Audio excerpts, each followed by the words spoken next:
Long days, pleasant nights, and welcome to Kingslingers, a doof media podcast journeying through Stephen King's Dark Tower series and beyond. I am your host, constant reader Scott Daly. And I'm King Newbie Matt Freeman. And Scott, I think there's a vampire in my house. Do you believe me? No. Oh.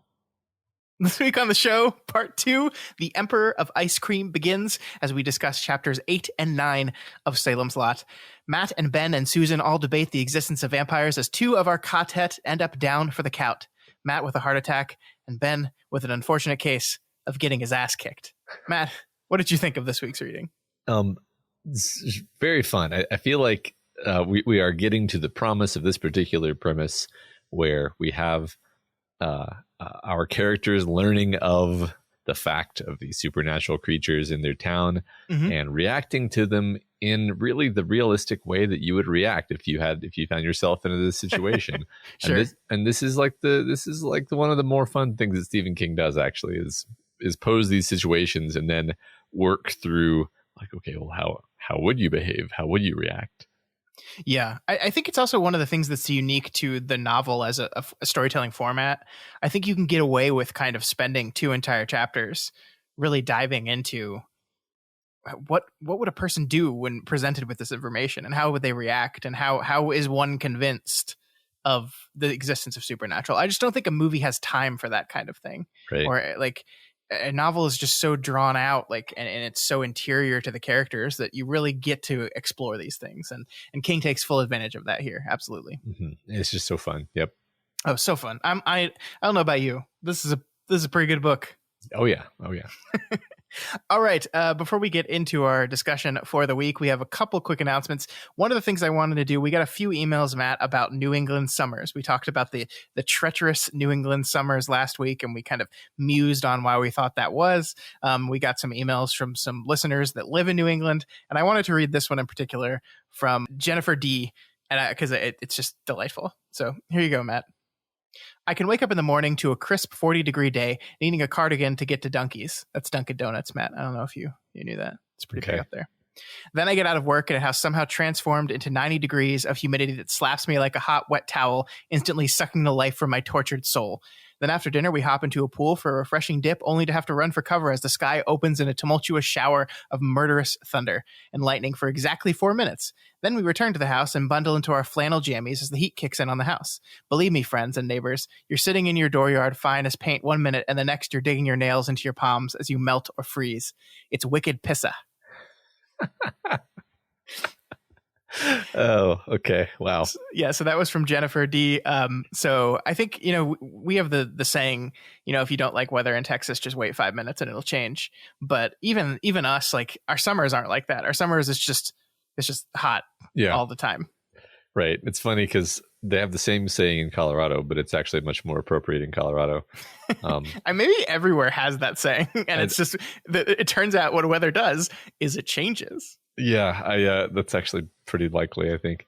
Yeah, it's funny because, I've lived on the West Coast. I've lived in Texas. I've lived in Colorado. I've never lived on the East Coast. Mm-hmm. And so I didn't know that the summer could be like, I've never really lived anywhere where it was cold in the mornings during the summer. That's an interesting kind of like, really? Yeah. Oh, strange. Okay, cool. I lived in New Jersey, but that's still a little too far south to be part of New England. And I've been to New England in the summer. We went on a very extensive Maine trip when I was a child, which it's beautiful. I love Maine. But yeah, I do remember distinctly, like, I think we had a hotel by the water, and like going out by the fire at night, you were freezing cold. You woke up in the morning freezing cold, but it's hot as shit by afternoon. Fascinating. What a it's treacherous. Planet. It's treacherous. It's treacherous. I get it now. Thank you. I knew we would get a ton of emails about that because I maligned the Northeast obliquely by yeah, you did, Matt. By not respecting their weather.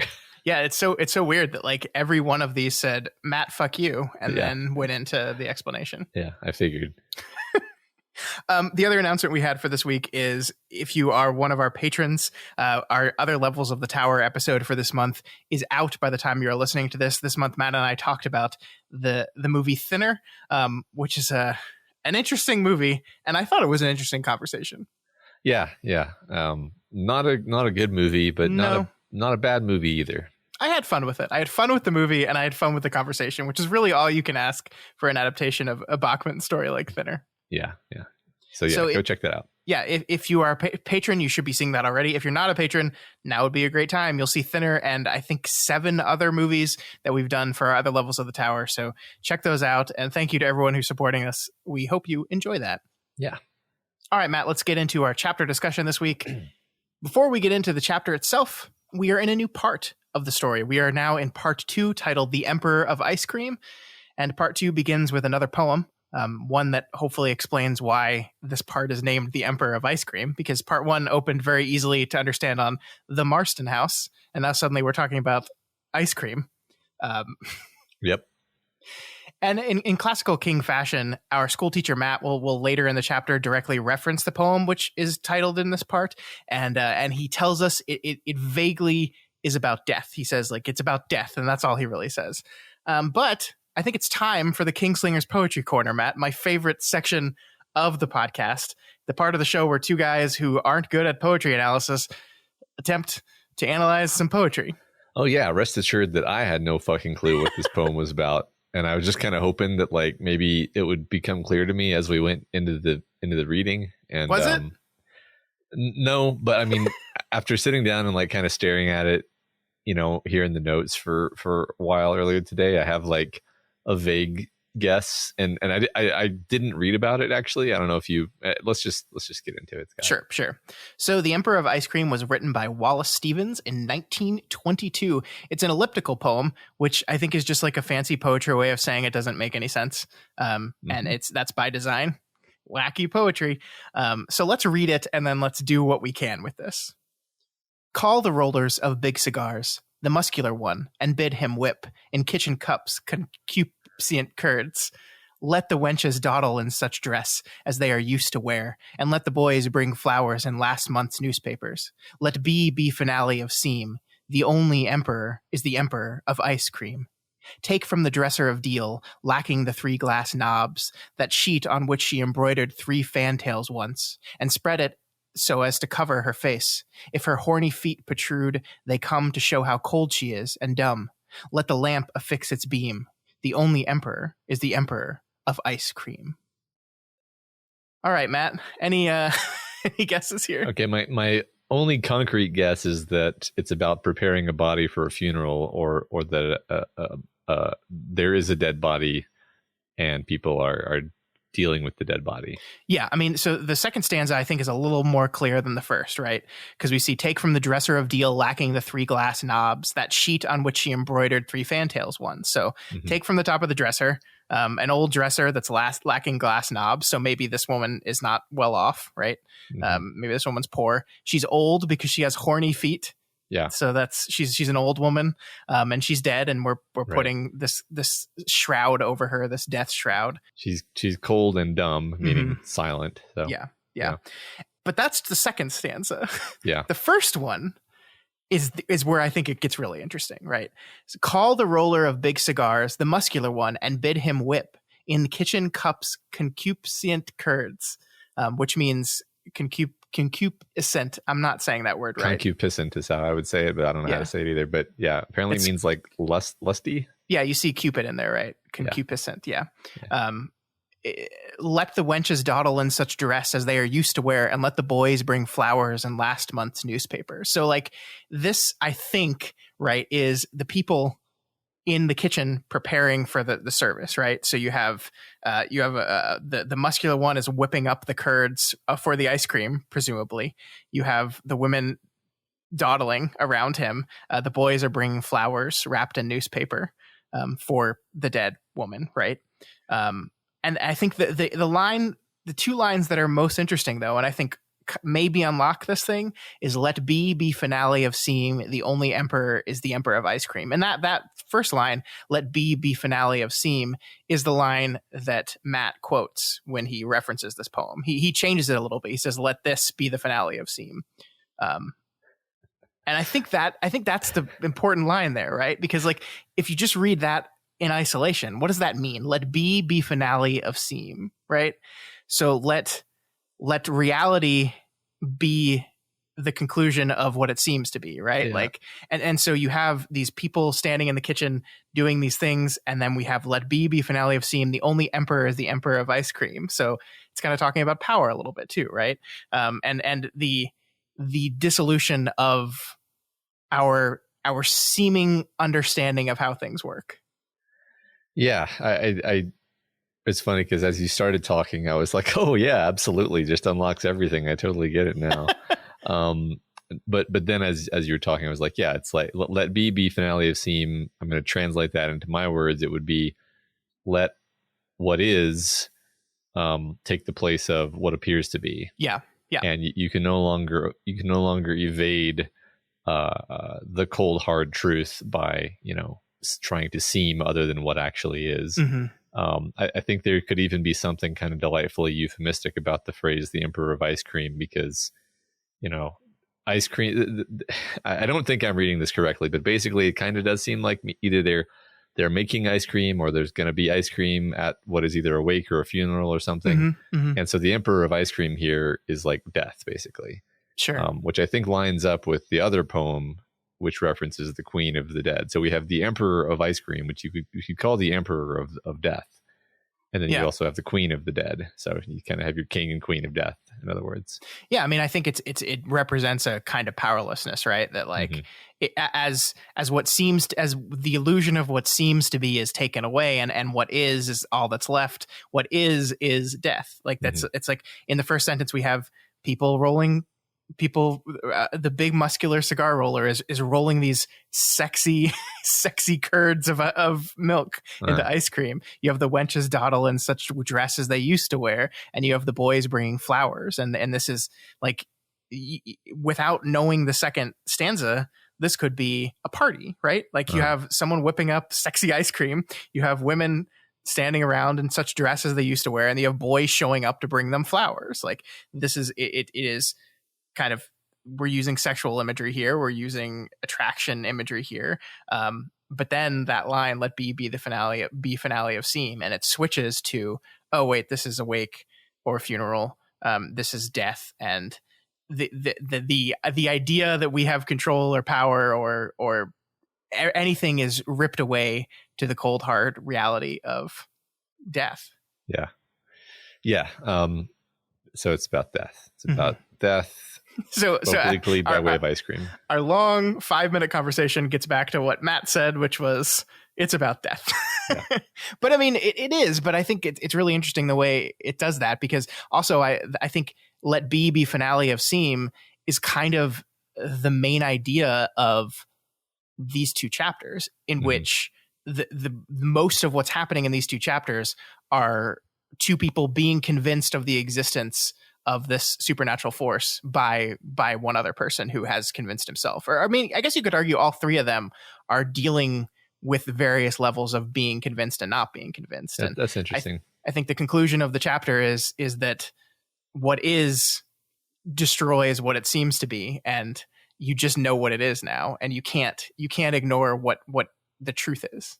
I like that a lot. And so the poem could be read as the poem itself is trying to escape being direct, right? It works on a metatextual level. Like the reason why you write an elliptical nonsense poem about death is that you can't bear to look it straight in the eyes. You can only write a poem about death if it is a confusing poem that appears to maybe be about ice cream or something. Sure. But really it's about death. And in the same way, it's funny, you could even say the refusal to say the word vampire is sort of like the refusal of this poem to say the word death, or the refusal to say there's a dead body and we put a shroud on it. It's it's dancing around using euphemism and so forth to avoid confronting the reality of the situation, just like what our characters are doing in these chapters. Yes.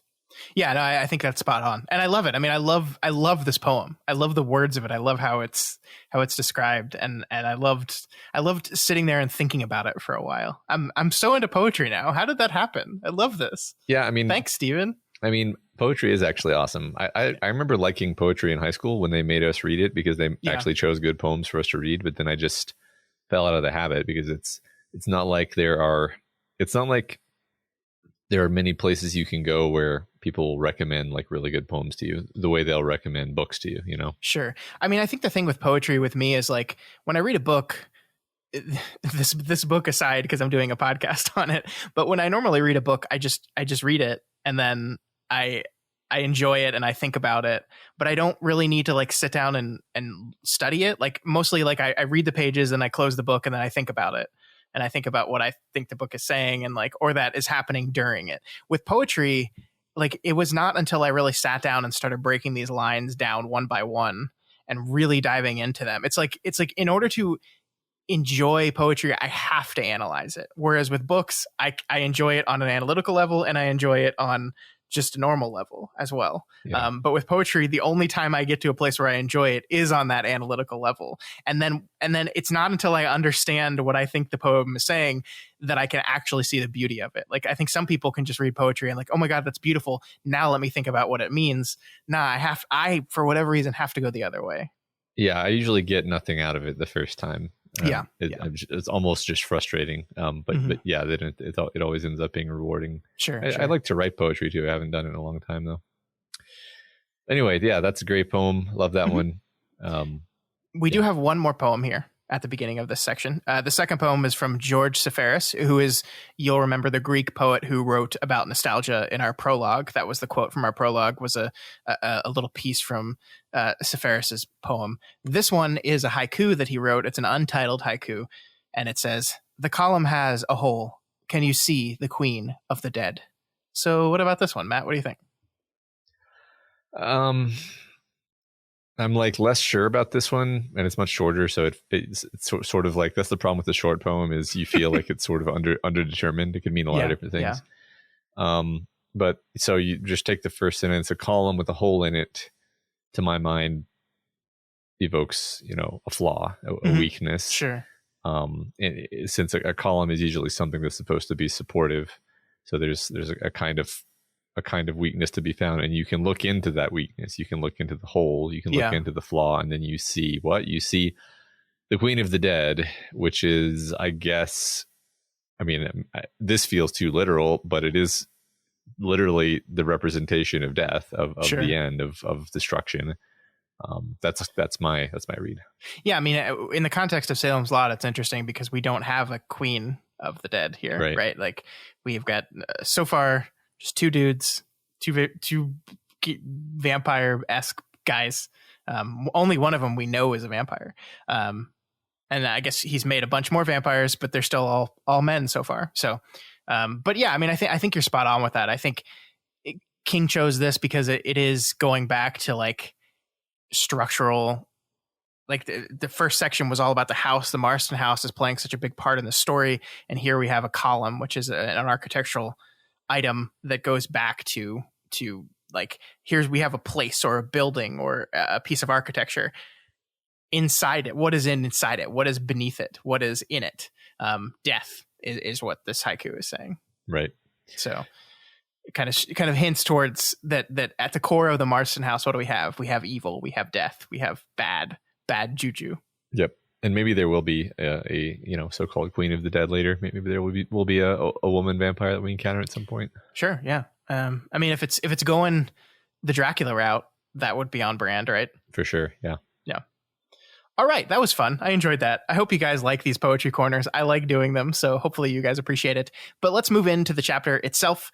We are talking about Chapter 8, Ben 3, our third Ben chapter. And this chapter begins with Ben being woken up at 4 a.m. by his tenant or his landlord, Eva Miller. She's got Matt on the phone, who desperately needs him to come over. He won't tell him why, though. He just asked him to bring a crucifix with him. It's so great. So just as we're starting off here, we're getting into my favorite King stuff, where he's established the premise, he's put the pieces in place, and now we are exploring that premise in a way that feels very grounded, very logical and systematic and almost procedural. And, the characters are going to be thinking through the problem, and they're going to think of the things that you would think of. They're going to react the way that you would react. And it's all very satisfying and fun. Yeah, no, I totally agree. These are such a couple of really fun chapters. It's interesting to me. Ben is not religious, so he doesn't have a crucifix of his own, and he has no idea why Matt would need one. but he does it. He honors his request, right? He goes out of his way to ask Eva Miller if she has one. And she, of course, notes that Matt isn't Catholic, so that's weird that he would be asking for one. And yet they still do this without any idea why. It shows a level of trust that Ben has for Matt that I think is going to be challenged throughout the course of this chapter. Yeah, exactly. I guess it's just kind of a fun beat about how tightly knit this town is, that Eva Miller would just know, like, oh, that guy isn't Catholic. Yeah. And I mean, both of them, right? She knows that Matt isn't. And then later when Ben gives the excuse about Mike, she's like, well, he should know he's not Catholic either. It's just like everyone knows everyone. Yeah. Exactly. I loved this part as well. He went downstairs and out onto the porch. He could not hold the crucifix and dig for his car keys at the same time. And instead of simply transferring it from his right hand to his left, he slipped it over his neck. The silver slipped comfortably against his shirt. And getting into the car, he was hardly aware that he felt comforted. Comforted, eh? Let's talk about it, Matt. Let's talk about God in relation to the story. Let's talk about God, because it strikes me there's actually maybe two ways you could take the fact that he felt comforted by that. Mm-hmm. So the first way, and I think maybe the way that I took it instinctively for some reason, is that the crucifix is, to put it simply, magical, and the power of God, the power of the white, is now with Ben, and he can feel that on some level, kind of like the way people feel when they're near the rose in the Dark Tower books. Mm-hmm. And then the second way you could take it is, just Ben is worried and he feels subliminally reassured to have this religious symbol, this positive symbol of God and Christ around his neck, for reasons totally internal to himself and not having to do with any, exogenous force of God. Sure. So then it's just kind of it poses a question, I guess, to my mind, would be, will God have an active role in the story or not? Because in the first interpretation, God is actively helping Ben feel better. In the second interpretation, it's kind of all in Ben's head, and maybe that helps in some way. But this is a story where vampires are real, right? Mm-hmm. So what does it mean that vampires are real? What, in a religious sense, is that sure? And like, what is it? Capital E, evil is real. So where is God? Is God absent, or is God also on the scene working to fight against this evil in some way? I think we sort of know the answer to that because of the Dark Tower, but this book hasn't revealed that. Sure. Yeah. I mean, coming at this from the angle of the Dark Tower, you are absolutely right that God, as we understand it in the Stephen King multiverse, is the white, right? Is not the Christian God or any other religious God, but some power that is almost above those powers, that is just the manifestation of goodness, right, in a way, right? To kind of counter the manifestation of discordia. And obviously we know that we know from Dark Tower that vampires work for the Crimson King, and we know that the white tends to recruit forces to battle against that. And so I think from a purely textual, you can say that maybe this is it's a symbol of that power that is being channeled through him when he hangs it around himself. I think it's such a fascinating choice, because obviously you're right that the truth is this book was written before those concepts were fully fleshed out in King's head. So this is just God and evil in the very mundane American sense of the words, right? But I mean, it's like the word choices here. He was hardly aware that he felt comforted, which means he was a little aware of it, right? Right.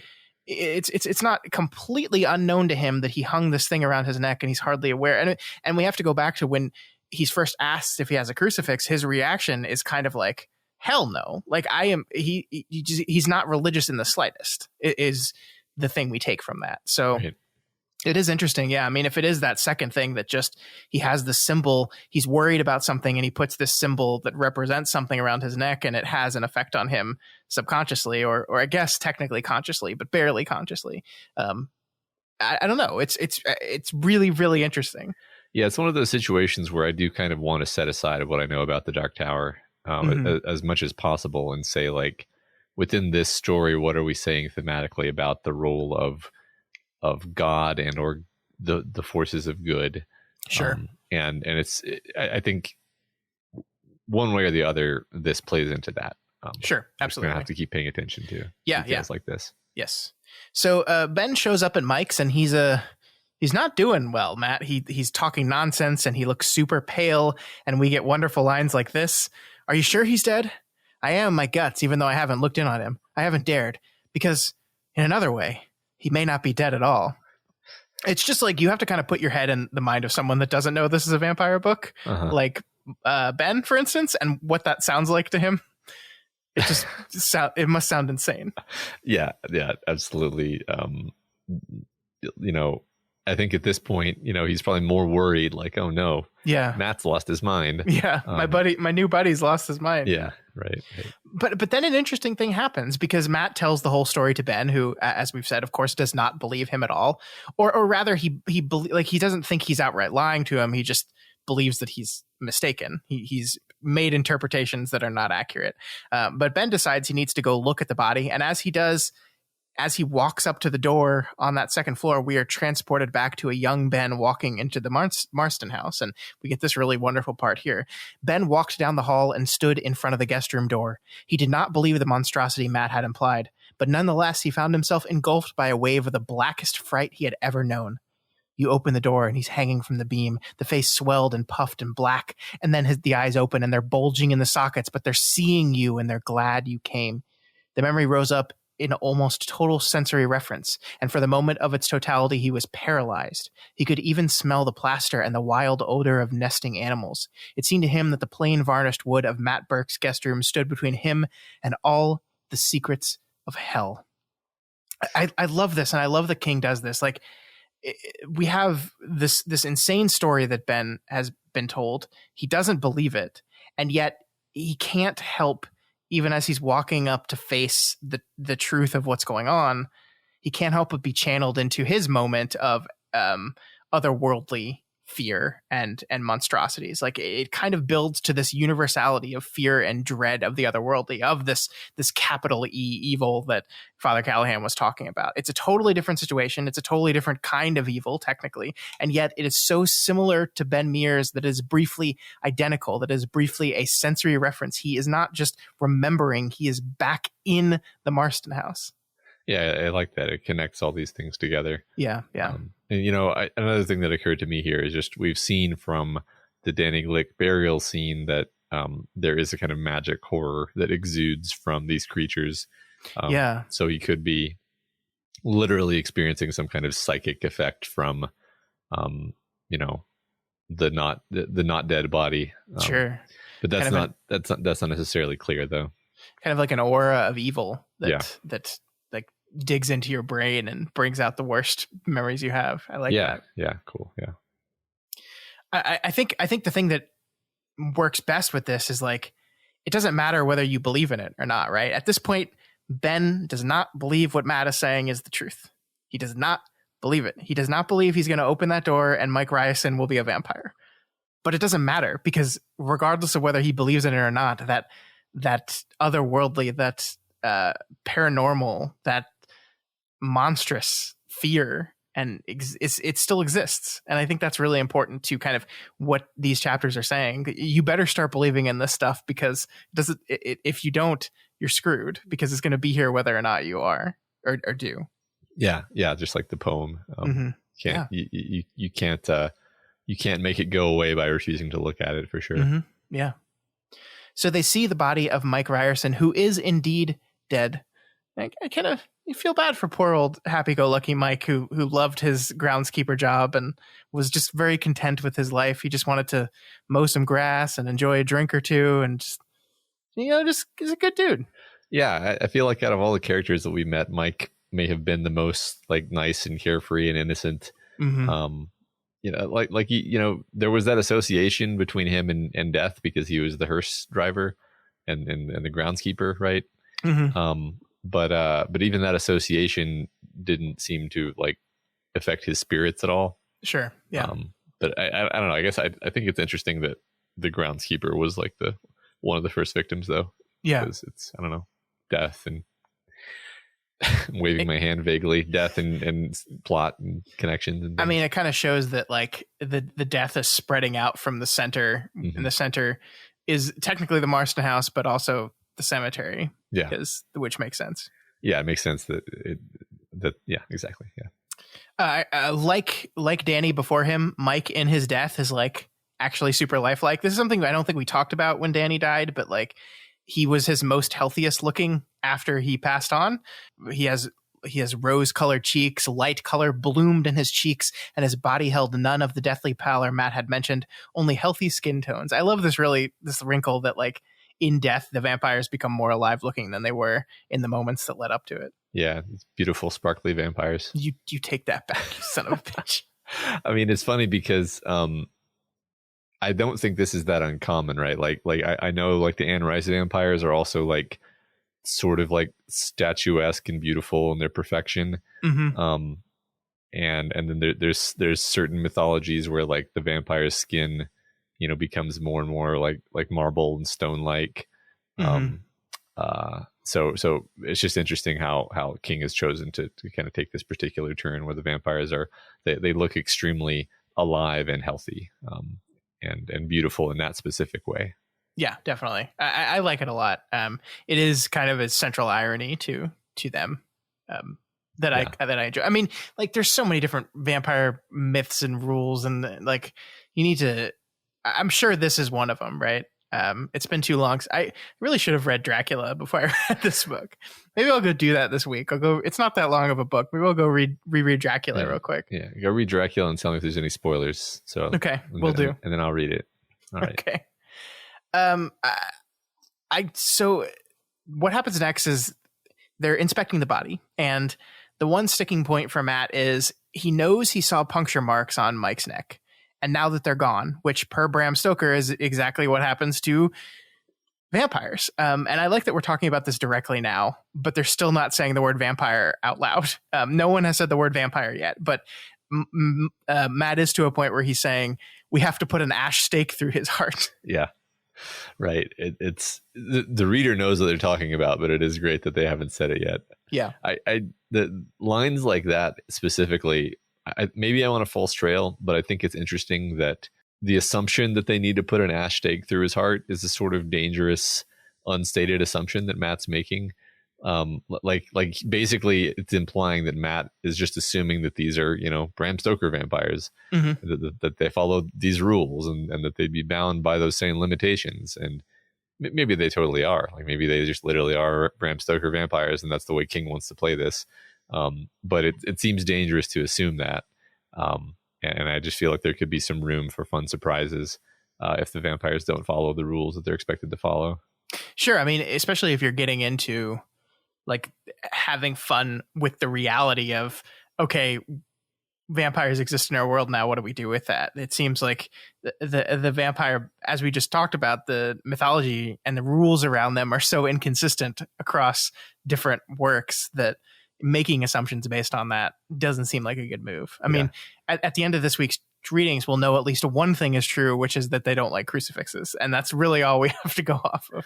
Right. It's ambiguous whether we'll talk about it when we get there, I guess. Mm-hmm. But yeah. I love, though, throughout all of this, Ben never once says that Matt is crazy, right? He tells him he believes him, he believes that he believes himself. He's not ready to say that they're dealing with a vampire here, but he's not being dismissive of his friend. And I think we'll see later that the reason for this, the core of Ben's character here, is that he has his own evil fear and paranormal thing in his heart, that he is absolutely 100% convinced that this memory he has of the Marston house was reality, that this actually happened, that he saw something paranormal in that house. And so he is extending this benefit of the doubt to Matt here because he knows he has this memory. And I think this is, to me, this is so great because I think it's why King did this very kind of slow roll of this book where, we're 260, 70 pages into the book at this point, and we still really haven't gotten onto the vampire plot yet. We're just finally getting onto it, but we spent time with these characters and establishing this relationship, and we're getting to see this friendship between Matt and Ben that you and I have been talking about for almost 3 weeks now pay off in this moment where that friendship is being tested when one of the friends brings this insane story to the other. That's a really good point. Yeah. I mean, I think that's one of the great things that makes this story feel, human and close to the heart is it's not just like what happens if you suspect that there's a vampire in your house. It's specifically what happens with your existing personal relationships and friendships when you put this kind of pressure on them. Yeah. And that really humanizes it.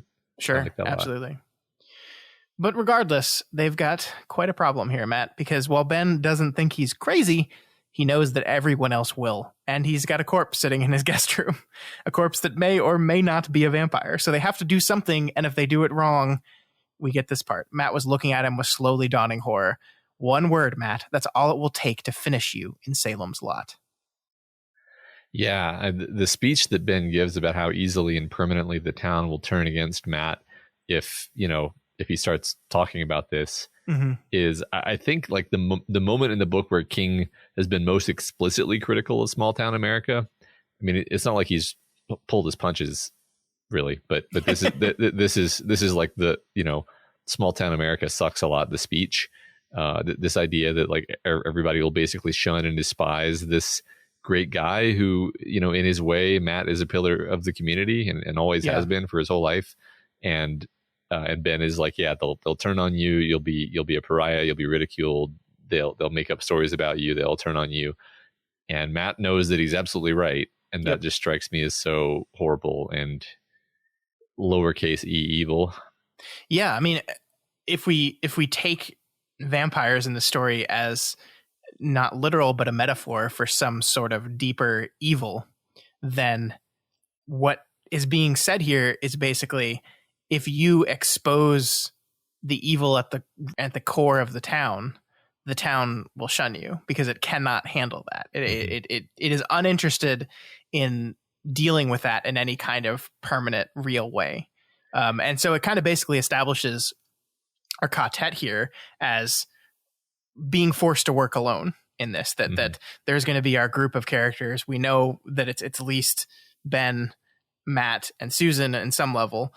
We also have little Mark Petrie that may or may not be joining it later, but we know we have these three at least.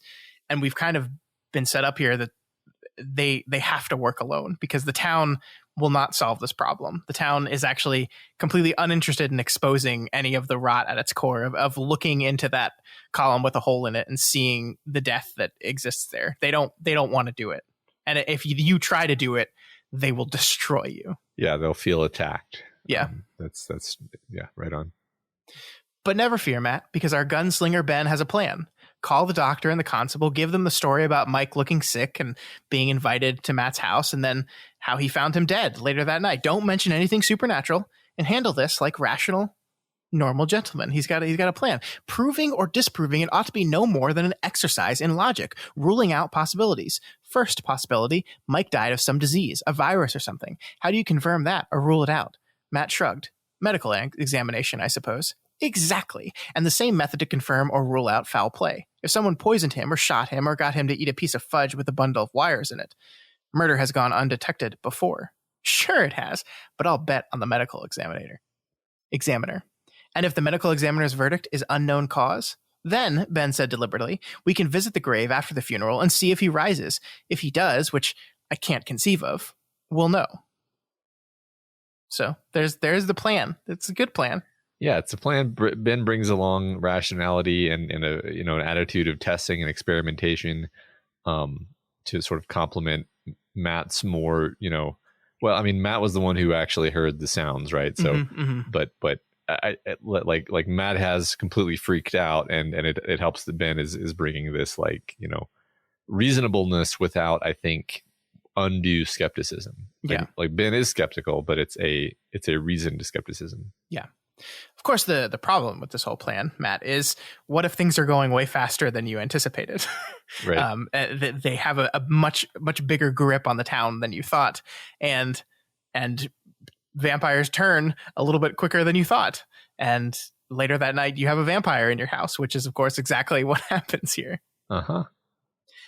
So they go forward with the plan anyway, and both Constable Parkins and James Cody I think that's Matt's doctor, show up at about the same time, and both agree that despite what he looks like, Mike Ryerson is really, really dead.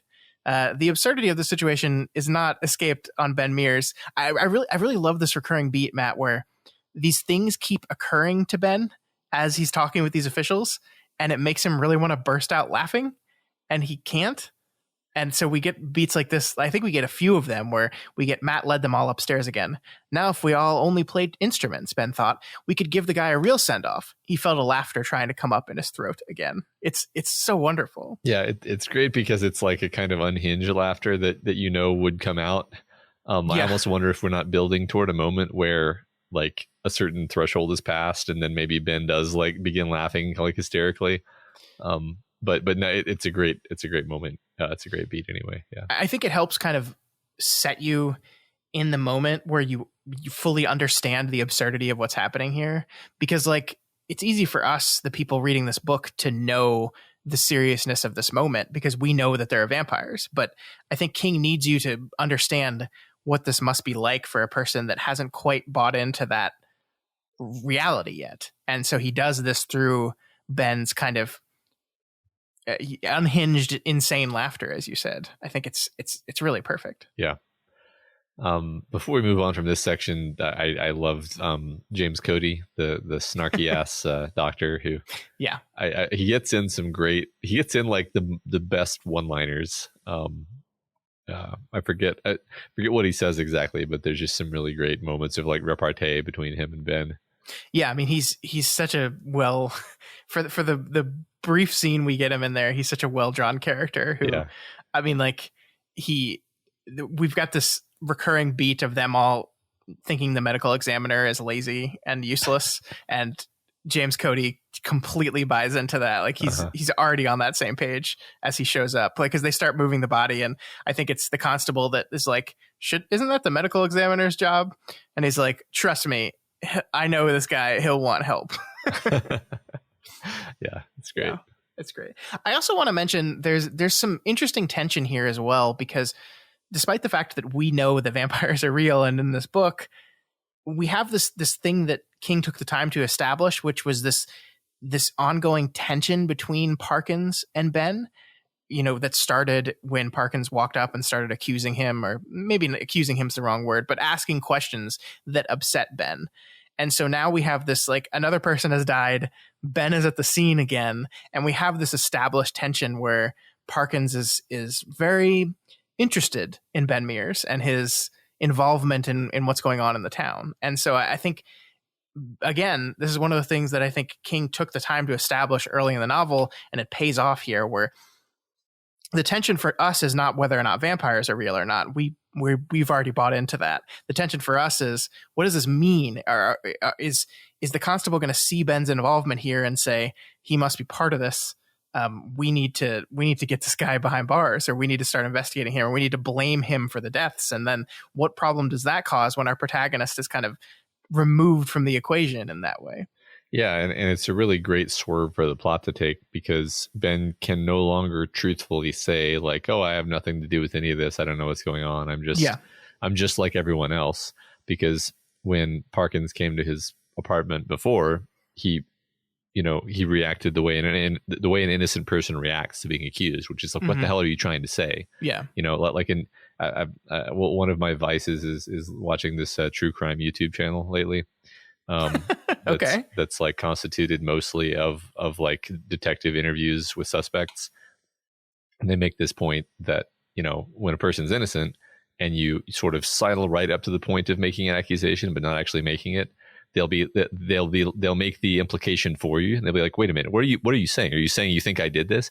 And then, but if they are the murderer, then they'll refuse to see the implication because they don't want to take the risk of making that connection for the detective. That's fascinating. And so they'll just be like, oh no, and they'll act blasé like way longer than it makes sense. So anyway, I bring all of this up to say, like, now Ben risks coming off as being a bit squirrely, because now he does have things to hide. Now he does have secrets to keep, and that might give the wrong impression to Parkins. And Parkins, as we've established, he seems like the kind of country bumpkin yokel of a constable, but he is smart too, right? I mean, we saw the way he handled these two different people and the intelligent way he kind of manages them based off of what he thinks of their personality. And I mean, he leaves this conversation with a little note of, you sure you guys aren't hiding anything from me? Like he knows something's going on here that they're keeping from him. And it just helps increase that tension a lot. Absolutely. I also really love this part where Parkins just casually notes that the screen off of the upstairs window has fallen off. He says, "You lost your screen off of this window, Matt. I seen it down on the lawn when I drove in." "That's so?" Matt asked, his voice carefully controlled. It's a really wonderful beat that just continues to reinforce Matt's narrative of what's going on. Yeah, right. Because it's another piece of evidence, and both him and Ben would know what that means. And, like you have to imagine they're just trying really hard not to like give each other a knowing look. I love that. Yeah. And this kind of gets me back to what you and I have been circling around this whole night. Like we're watching the evidence mount towards the reality of the situation. But once again, it is not because we, the reader, need convincing. We're already there. We've witnessed enough vampiric stuff going on here that we're already there. We've got our evidence. We've made our conclusion. We're watching the characters get there. And there's something really fascinating about the choice to do that. I love this line here. He thought of Matt saying that he had called Ben because he was the only person in Salem's lot who might listen to such a story. Whatever Matt Burke's mental failings might be, Ben thought, inability to read character was not one of them. And that also made him nervous. So like we're watching these characters kind of go through the mental motions of buying into this theory, and things are mounting. Like Ben is getting nervous because he understands that Matt is he really good reads character. That's a trait of his that you picked up weeks ago. And that means that he's really good at reading situations, and that it lends credibility to what he's saying here. I mean, what do you think about this choice to kind of really dive into watching characters' mental processes about otherworldly stuff? I mean, I think that's the most fun thing about it. And I mean, again, I think that it's a thing that King does a lot, where the fun of it is in taking the premise dead seriously and spending a lot of time on these very real questions, because these are the human questions. The human question is like, how do you react?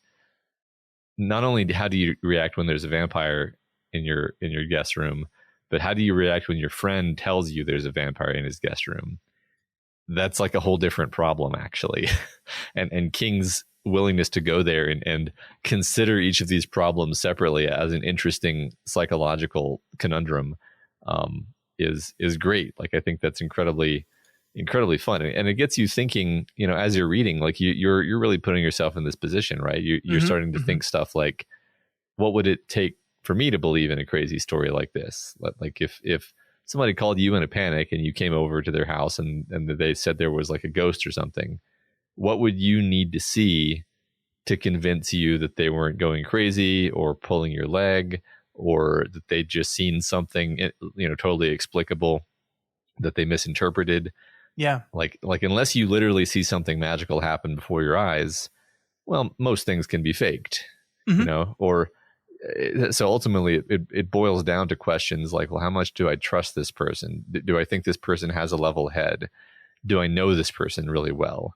Yeah. And so that's why I love that line you just read where like just the Matt having good character judgment implies that he is of sound mind, which implies that maybe this is all real. Like that's a very realistic sort of thing that you'd be thinking in that moment. Yeah.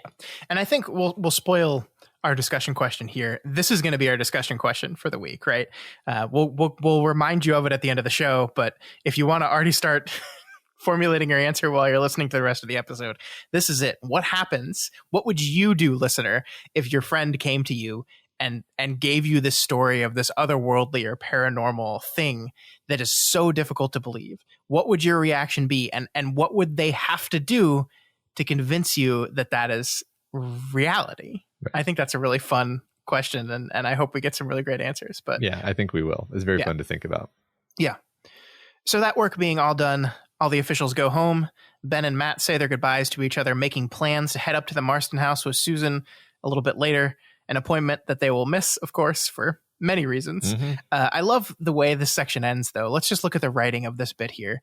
They looked at each other a moment longer, and the glance that passed between them was friendly, but indefinable. On Matt's part, the uneasy defiance of the rational man who has been forced to speak irrationalities. On Ben's, a kind of ill-defined fright of forces he could not understand enough to define. It's such a really fascinating and short and efficient way of encapsulating their entire deal, right? Like, Matt is this perfectly rational person who has been forced through experience to just admit that the irrational must be true. And Ben has this past of, as it says here, an ill-defined fright that is influencing his decision here. Because I think a part of his hesitance to believe Matt here might be, if I believe that this is happening, then this memory I have that has haunted me my entire life could be real. Right. It could have actually happened that way. And that's terrifying. Right. At least now he can tell himself, I really did see it, but that's impossible. Yeah. But whereas now it's like he really has to face the possibility that the world does work this way. Yeah. And how terrifying that would be. I mean, that's the scariest thing to me about this is not just what's happening in the moment, but the idea that this is the way the world exists and the terror of that, that these things are real and they're out there. It's not just like the immediacy of it, but the world bending implications of the truth of that. Yeah, exactly. Gosh. Yeah. I sure hope there are no such thing as vampires, Matt. Sure hope there's no such thing as vampires or Tahine or all these other things that are that definitely exist in this universe that we're reading about. So Ben heads back to Eva's, who hilariously already knows about Mike Ryerson's death before Ben even gets there. The news traveled faster than Ben did himself. This is such a perfect touch. I love it. It's King kind of reinforcing the small town spread of information, those highways, those wires that spread information so fast. And he's constantly reinforcing this throughout the book, be it Ben's relationship with Susan. Like, everyone that Ben encounters is like, so I heard you're dating Susan Norton. It's like, right. He's constantly reinforcing this small town truth. I think it's wonderful. Yeah. This web. Yeah. Yeah. I mean, it's funny because Eva knowing that Mike is dead is in fact gossip because Mike is not dead. That's great. I love that. So later the next day, Ben wakes up ready for the rest of this day. I think I love this quote here where it says Matt Burke's fancies had lost their urgency. So he kind of wakes up having rested on what happens, and he's allowed his rational mind to kind of take over again. And he's like, okay, he's obviously just wrong. I'm just going to go humor him. We're going to go through the motions and he'll realize he's wrong and we'll all move on. But before this happens, he has an encounter because he goes outside and he's so wrapped up in his thoughts that he doesn't notice that it's Floyd Tibbets sitting in his car. And I have to read this, Matt. He was so involved in his own thoughts that he never noticed that someone was sitting in his car until the door opened and the tall form accordioned out. For a moment, his mind was too stunned to command his body. It was busy boggling at what it first took to be an animated scarecrow. The slanting sun picked the figure out in detail that was sharp and cruel. The old fedora hat pulled low around the ears, the wraparound sunglasses, the ragged overcoat with the collar turned up, the heavy industrial green rubber gloves on the hands. So this is Floyd Tibbets, Matt. And despite us saying that he just doesn't seem like he was going to be the jealous ex type, he beats the absolute shit out of Ben Mears here. And I got to get your reaction to this, Matt. Yeah. Wow. I mean, in one sense, it's the least surprising thing in the world because we've been aware that Floyd is stewing for some time in the background. We've been told repeatedly that he's taking the breakup badly. Like, I think 3 or 4 different sort of separate beats. It's been like, Floyd's been in here drinking and, Floyd with thunderclouds on his brow and Floyd coming over to Susan's house repeatedly and begging. The best part, though, is that he bothered to dress up like a crazy person for the occasion. and he's wearing a fedora and green rubber gloves to go which, like, when I saw that, I was like, oh, is he gonna like murder Ben and put him in the trunk of his car? Like why do you need rubber gloves? That's just weird. It's like a weird surreal touch, right? Yeah. Any guesses what this means or why? No, I mean, like he's covering up as if like entering into like a hazmat situation, you know? Sure. I guess I do have a guess, which is that maybe he. So this is connecting to something that I think we may be going to hit on later. Mm-hmm. But if he has started to be fed on, then he might be experiencing light sensitivity, and then he would be wanting to cover up. So that. Okay. Now that I've said that, that's obviously what it is. So, okay.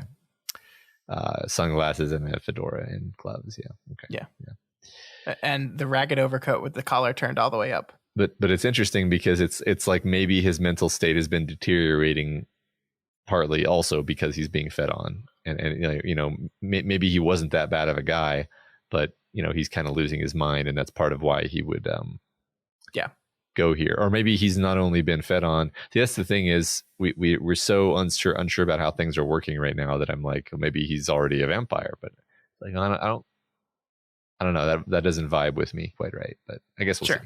Yeah, we definitely will see. I will just note that as we go through the next chapter, we have multiple beats of Susan pointing out that this whole thing seems extremely unlike Floyd, that he is acting in ways that are not consistent with his character. Mm-hmm. And I think we can take Susan's word on that one because she seemed to know him really well. Mm-hmm. Yeah. All right. Speaking of which, let's move into chapter 9, which is our second Susan chapter. And we begin this chapter with an encounter with Susan's mother. She has heard the news about Mike Ryerson's death, of course, because everyone has, and how Ben Mears found himself at the scene of the death. And she's none too happy with her daughter's continued involvement with this writer. Plus, she's got some juicy Ben Mears gossip that she just couldn't wait to tell her daughter. Well, it seems that Mr. Ben Mears had an accident a few years ago, just as his second book was published, a motorcycle accident. He was drunk. His wife was killed. Well, there's some new information there, isn't there, Matt? Mm-hmm. To be clear, Ben has not mentioned anything about him being drunk or anything to do with alcohol during this accident at this point in the book. He has mentioned the accident several times.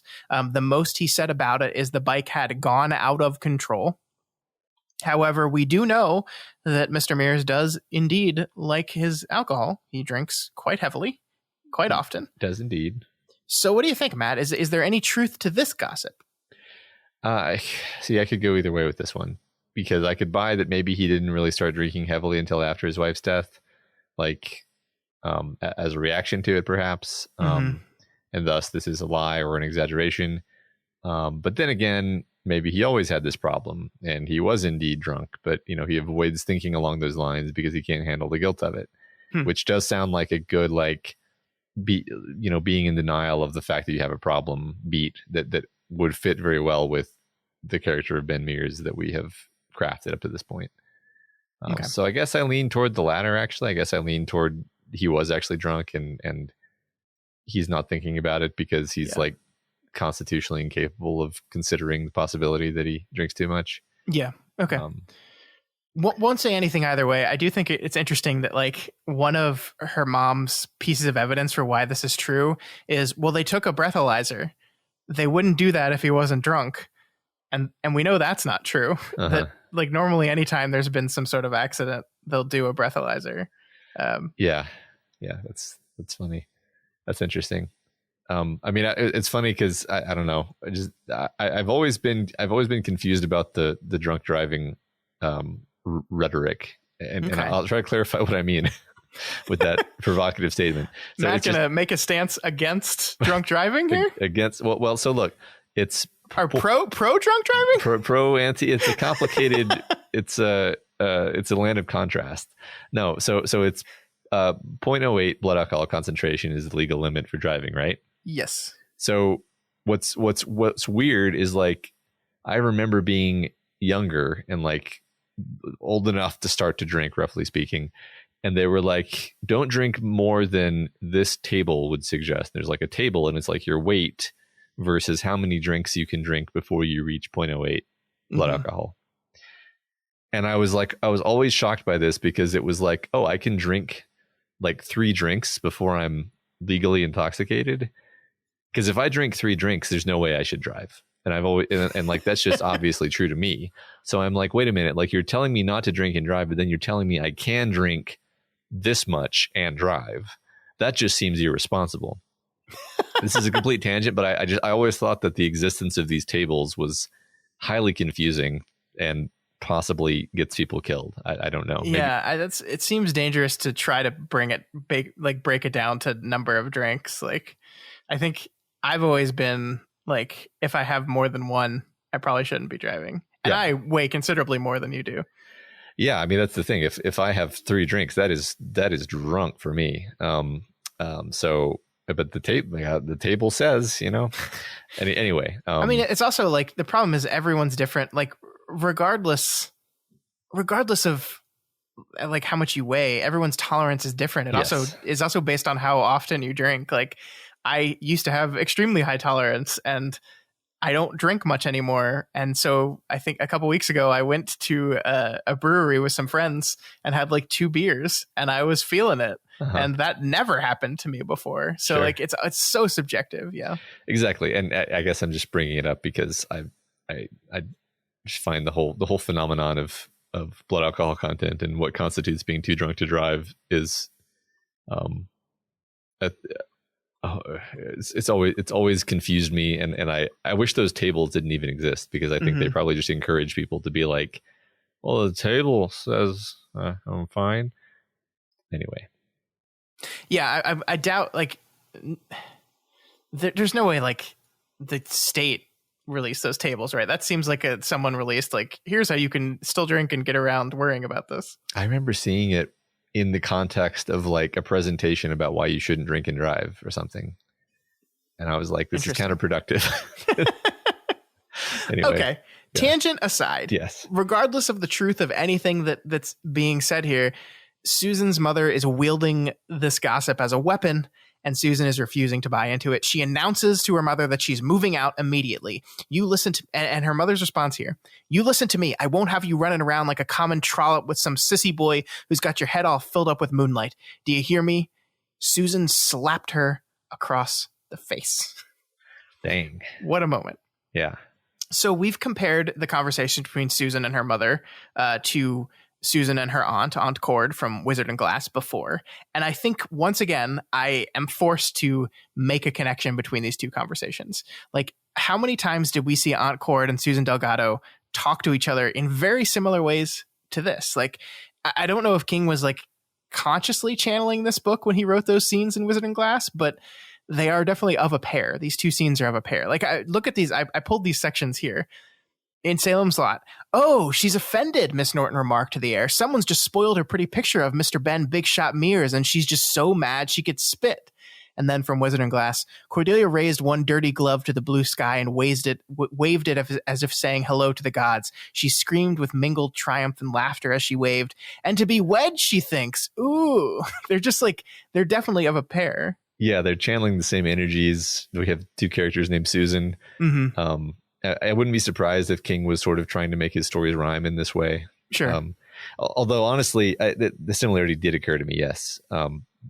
Although I was more thinking about the differences, mainly in how the conversation ends with this sense of regret on both sides of this conversation. Like, sure. I don't see Mrs. Norton joyously arranging to have her daughter murdered by a mob. No, not quite. No, the motivations here are all different. Yeah. So, I mean, there's also something really interesting to the power differences, right?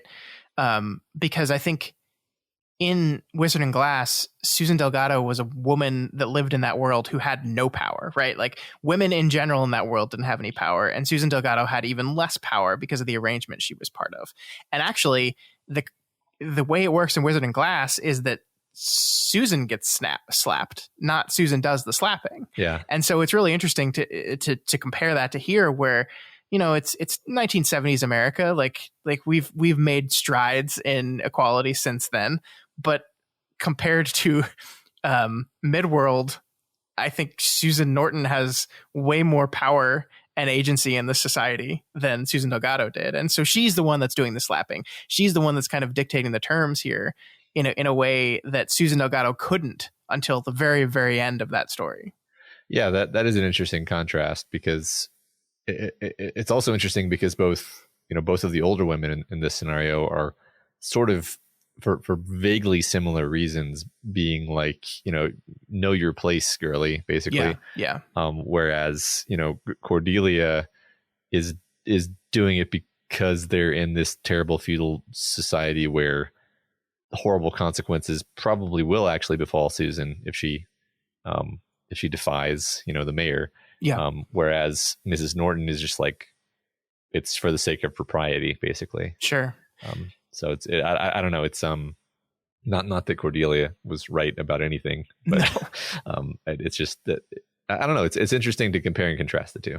Yeah, I mean, it's certainly, this is something that King has done twice now, and I think we'll see him do it again. This idea of the split of conflict between women involving another man, and it like the parental type of split. The idea that like this man's going to come in and take you away from us and me is a thing that we've seen in both of these stories now.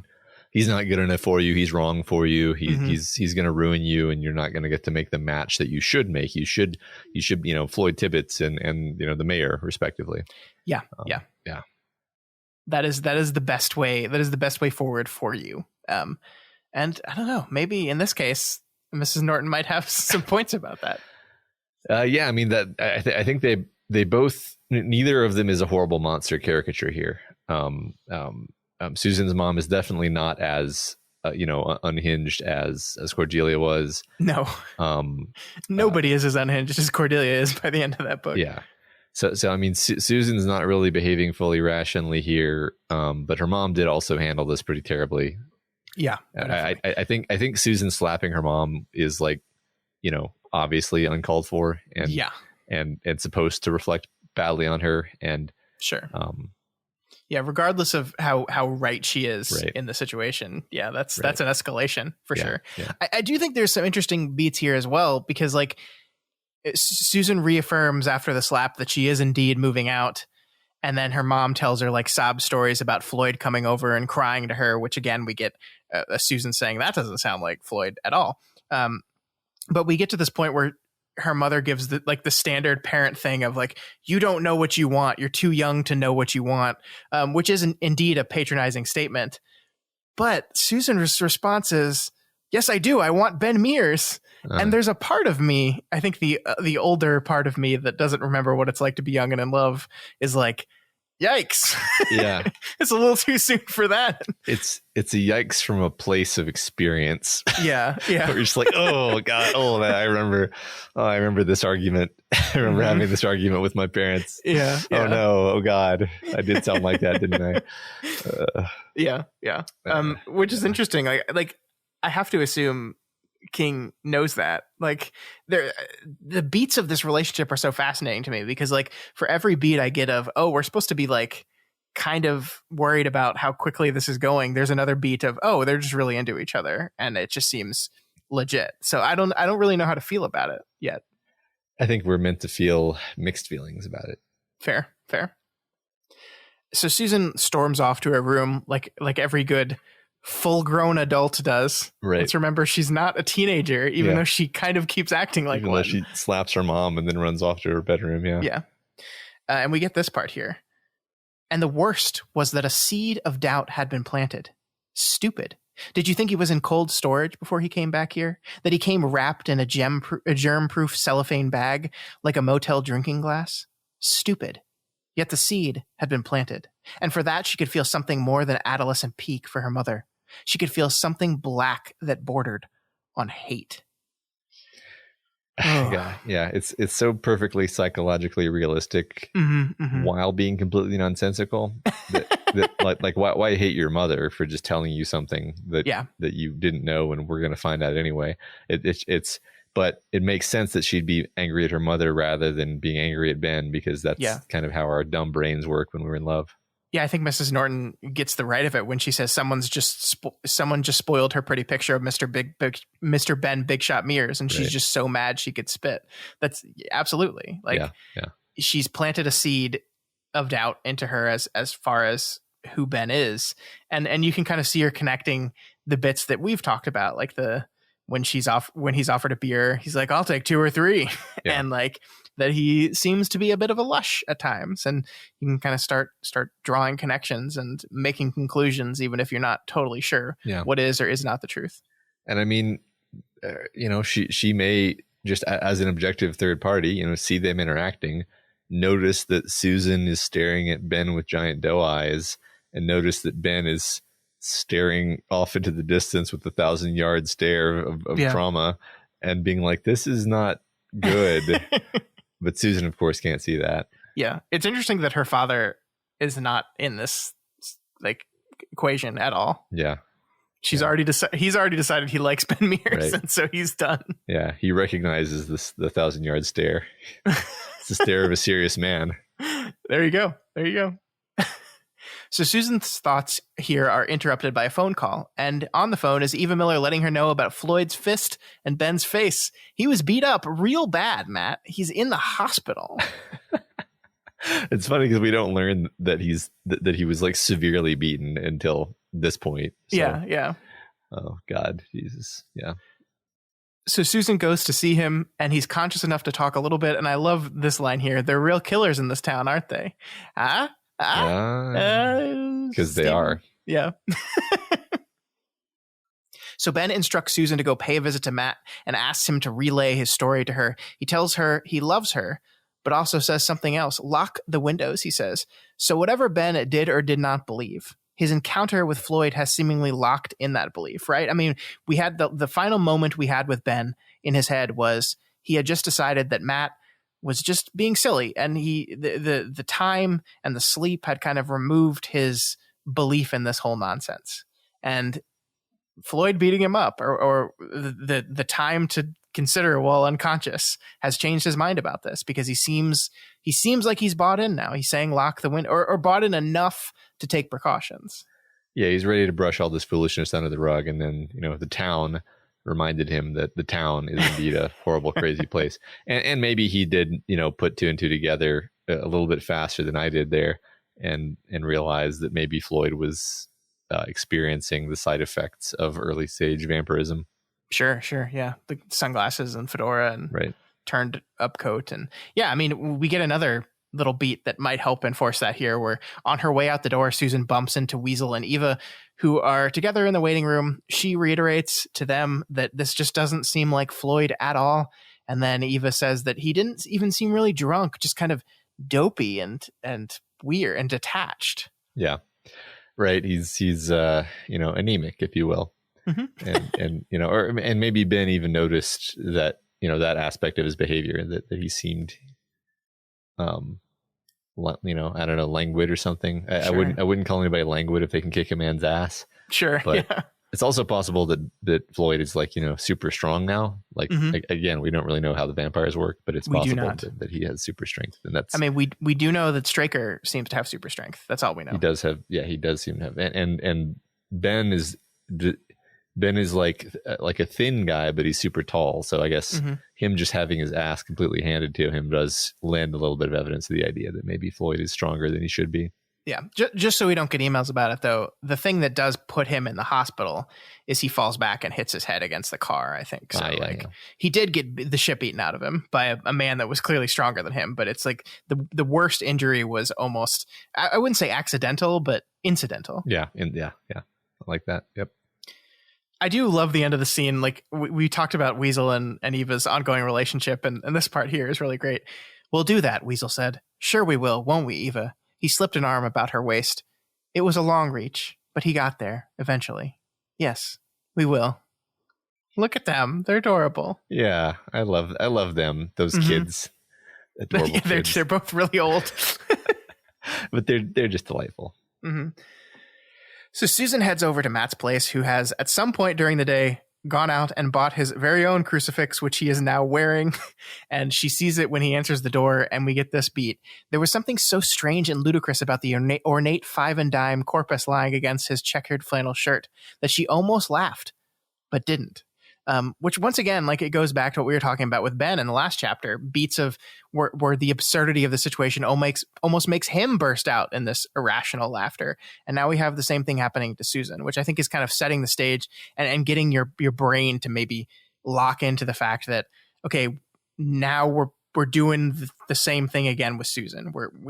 We've gone through it with Matt, we've gone through it with Ben, and now it's Susan's turn. Yeah, I like that. We're kind of setting up that pattern of incredulity building toward horrified, belief. Mm-hmm. I like it a lot. Yeah. So before Matt tells Susan everything he knows, he asks her about Mr. Stryker.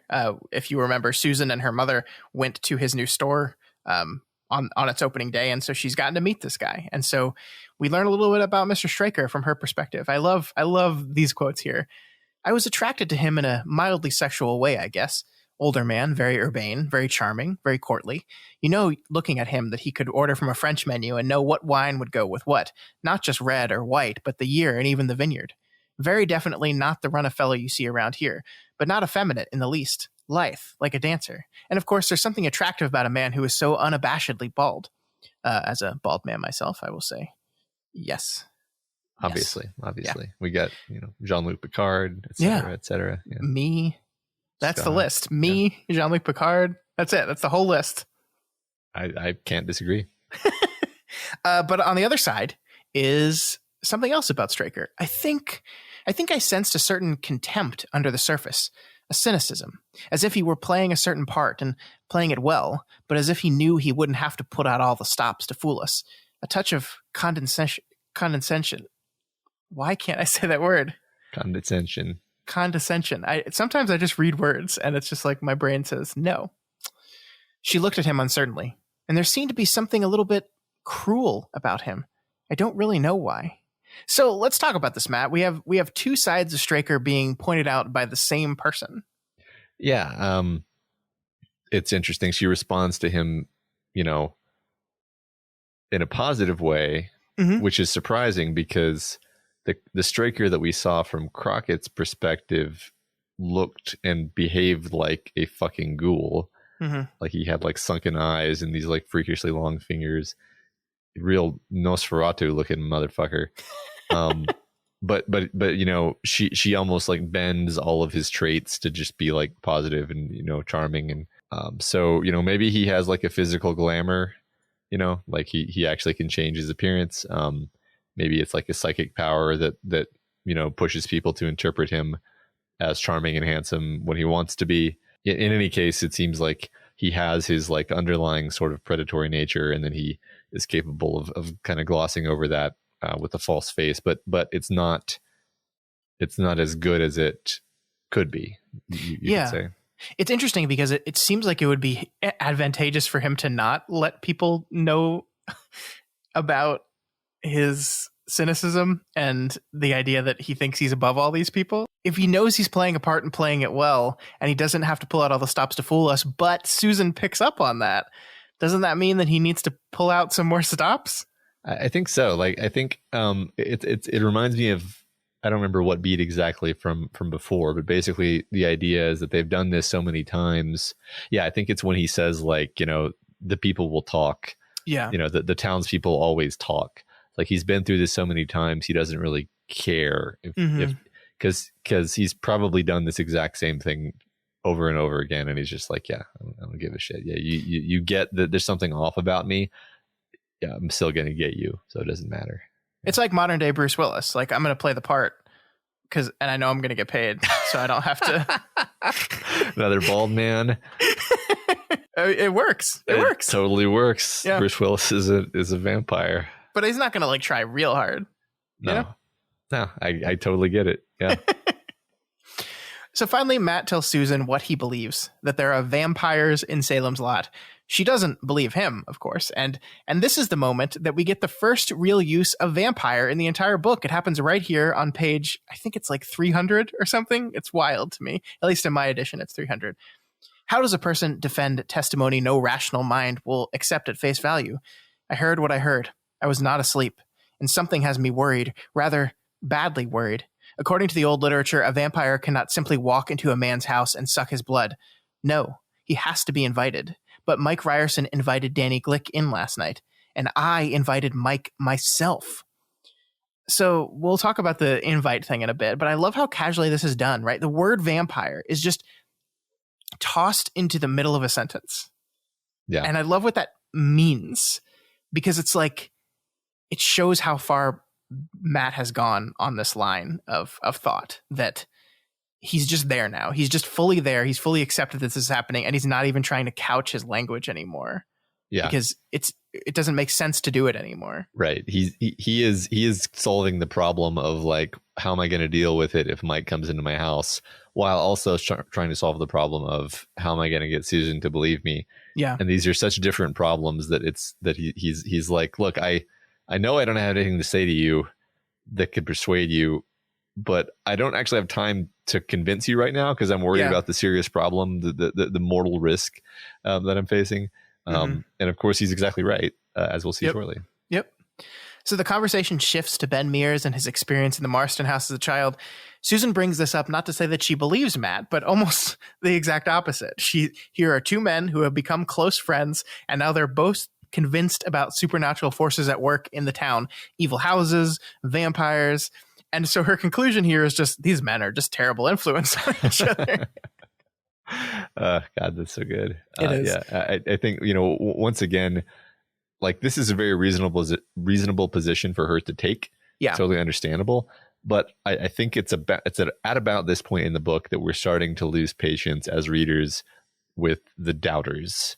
Yeah. Because we're like, okay, come on, like, it's vampires. And I think the thing is, King knows this, because that's why we pretty much immediately move on to, we dispense with the ambiguity within like a couple pages of this. Yeah, I mean, I do agree that this is deceptively difficult, because you pull this out too long, you frustrate your reader. But I agree that there is something innately fascinating to seeing these people work through this realization. So you have to kind of balance those two things. And I agree. Like, I think if it had continued beyond this chapter, it'd probably be a point of like, okay, we get it. There's vampires. Like, and the cool thing is, we know there's another character who is just going to immediately buy into this thing, because he's a little boy that has vampire toys. Yeah. So like I just imagine them walking up to Mark Petrie and being like, there's vampires. And he just goes, yeah, okay, totally. Yeah. I got it. All right. What do I need to do? Yeah.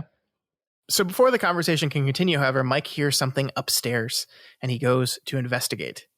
Going upstairs was the hardest thing I said Mike, I meant Matt. Matt Burke. There's so many these names, Matt. It doesn't help that your name is Matt too. So every time I say Matt, I'm like, I have to remember, am I talking to this Matt or the one in the book? I'll just go by Fred for today. Okay. Fred King. Special guest. So going up the stairs was the hardest thing Matt Burke has ever done in his life. That was all. That was it. Nothing else even came close, except perhaps one thing. This is the most Stephen King thing in the world that happens here now, Matt. Like, in the middle of walking up the stairs to face what is potentially a vampire, King cuts to to Matt remembering one of the scariest moments of his life, walking by this old ruined church as he came home from Cub Scouts. And I think the importance of this is that King once again returns to this idea of the innate, real, terrifying, unmentionable fear that exists in childhood. You got this really great part here. And you couldn't explain it to your mother and father, who were creatures of the light, no more than you could explain to them how, at the age of 3, the spare blanket at the foot of the crib turned into a collection of snakes that lay staring at you with flat and lidless eyes. No child ever conquers these fears, he thought. If a fear cannot be articulated, it can't be conquered. And the fears locked in small brains are much too large to pass through the orifice of the mouth. Sooner or later, you found someone to walk past all the deserted meeting houses you had to pass between grinning babyhood and grunting senility. Until tonight, when you found out that none of the old fears had been staked, only tucked away in their tiny child-sized coffins with a wild rose on top. So, first of all, the writing there is just It's just so fucking good. Like just this, he articulates the inarticulate.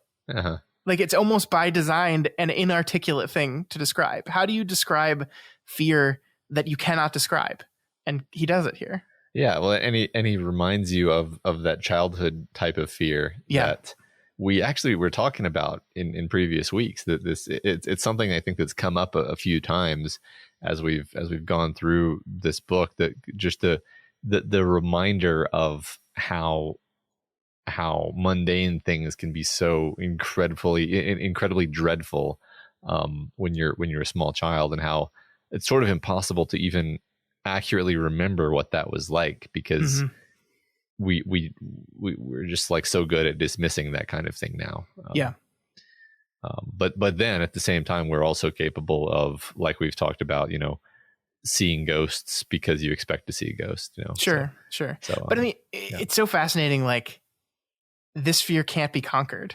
Like, this is something that stays in your brain. It's locked in small brains and is much too large to pass through the orifice of the mouth. Like, you never get over these fears. You just find a way to cope with them. Sooner or later, you find someone to walk past all the deserted meeting houses you had to pass between grinny babyhood and grunting senility. So, like, it's a fear that comes out of childhood, but it's one that persists. You just learn to deal with it until you meet it in a way that you can't learn to deal with it. Yeah, I think that's true. Like when I'm honest with myself, if I've just watched a really scary movie and then I have to walk through my dark house at night, it's not that part of my brain doesn't come back to life. It's just that I have ways of talking myself out of it and being like, come on, Matt, you're a grown man, etc. Sure. But there's still that creepiness to it. Yeah. And I mean, you wonder, like, pulling this into the metaphor for the taking the supernatural evil and having it represent the very mundane and real evil. I wonder if this is part of life as well, that like you grow up and you see all these mundane and evil things around you. Like, everyone that's grown up in this town knows everything about everyone else, which means they also know all the bad stuff too. And you just learn to walk past it. You just learn to equip yourself with the things needed to walk past it to where it doesn't scare you anymore, until that stuff turns its sight on you. And then suddenly you can't avoid it anymore. Yeah, right. I mean, I love that. I adore that. That's really well put. How like we, the reason the evil in the town is able to persist is because everyone has practiced not looking at it to the extent that they don't see it anymore. That's really good. Yeah. So Matt goes into his guest room and he finds Mike Ryerson there lying on his bed, but he's not dead. Mike opened his eyes. They glittered for just a moment in the moonlight, silver rimmed with red. They were as blank as washed blackboards. There was no human thought or feeling in them. The eyes are the windows to the soul, what Wordsworth had said. If so, these windows looked in on an empty room. I love it. Yeah. It's a great moment, because you're like, is he going to be there? Is he going to be there? And it's like, yep, he's right there. Yeah. And then he's there, and first he's just there laying down, and then his eyes open and they're these red rimmed eyes. It's so good. Yeah. So Vampire Mike attempts to hypnotize Matt, but luckily he's got his cheap giggle-inducing crucifix around his neck, and this manages to scare away the Mike-pyre. Matt also revokes his invitation as the evil thing makes his own threats. I will see you sleep like the dead, teacher. This is, I think, one of the things that maybe the audiobook doesn't capture, but every time we see the vampire talk in this section, it's italicized.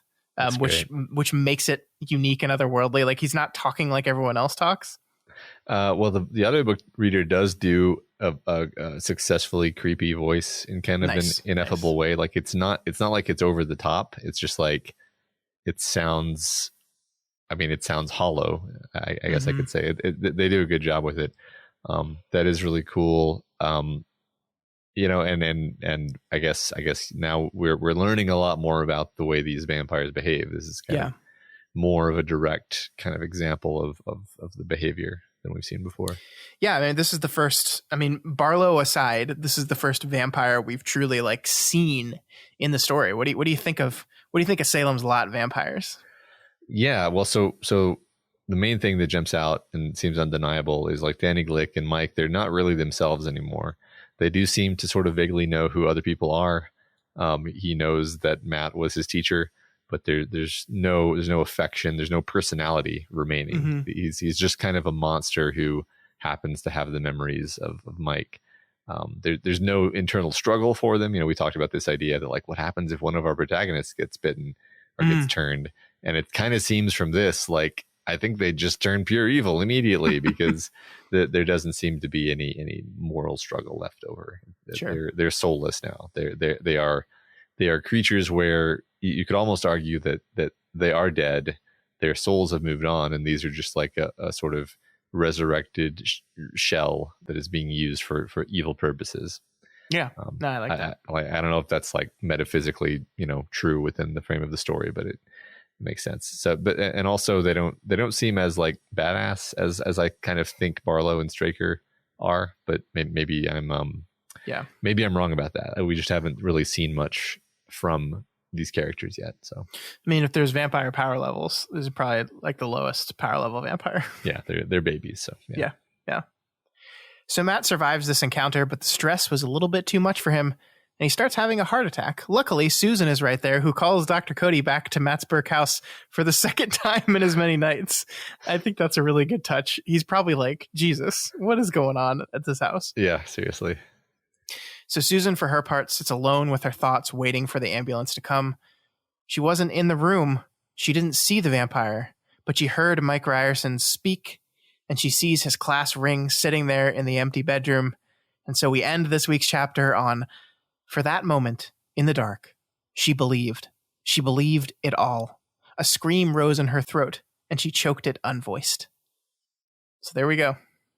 Yep. Then instead of laughter being held back, it's scream being held back. Yeah, which is a great like way of carrying the emotional change through the story, right? She walks into this part of the book ready to laugh at the absurdity of the situation, and now the reality of the situation makes her scream. B is the finale of Seam, and she chokes down a scream. Yeah, it's like it's the it wasn't a 3-beat necessarily, but it's like the reversal of the expectation set up by choking back the laughter previously. Yeah. I wondered, did it say whether the class ring is silver? I don't know if I don't remember. No. Sorry. In any case, yeah. So and now as we end this chapter, we have 2 of our quartet members, Ben and Matt, have been physically taken down by just the sort of physical sort of consequences of even being tangentially in the path of these supernatural creatures, leaving Susan as the only one with the power to act. And yet she's missing a lot of information. Certainly, yeah. It is. We've taken these 2 characters off the board. I wonder if Susan's going to get a gun and then go break them out of the Hambry jail. Hopefully she doesn't go up to that Ryerson house by herself, or that Marston house by herself. Hopefully though. She doesn't go up to the Marston house by herself. She's probably going to do that. I just looked. It does not say whether the ring is silver or not. Okay. There's nothing about that. I was just wondering. So, yeah. All right. Well, that is this week's chapter. Any Dark Tower connections you want to go over here before we move on with the rest of the episode? Not a lot in this episode that we haven't already talked about. We kind of made the Wizard and Glass connection between the familiar beats with the mother-daughter or niece relationship. We talked about the white and its relation to God and what that might be saying about evil versus good, but nothing really conclusive there. Yeah, we got more roses. We've got some like all these obvious connections to Callahan's story, and but I didn't see anything like particularly new this week. No.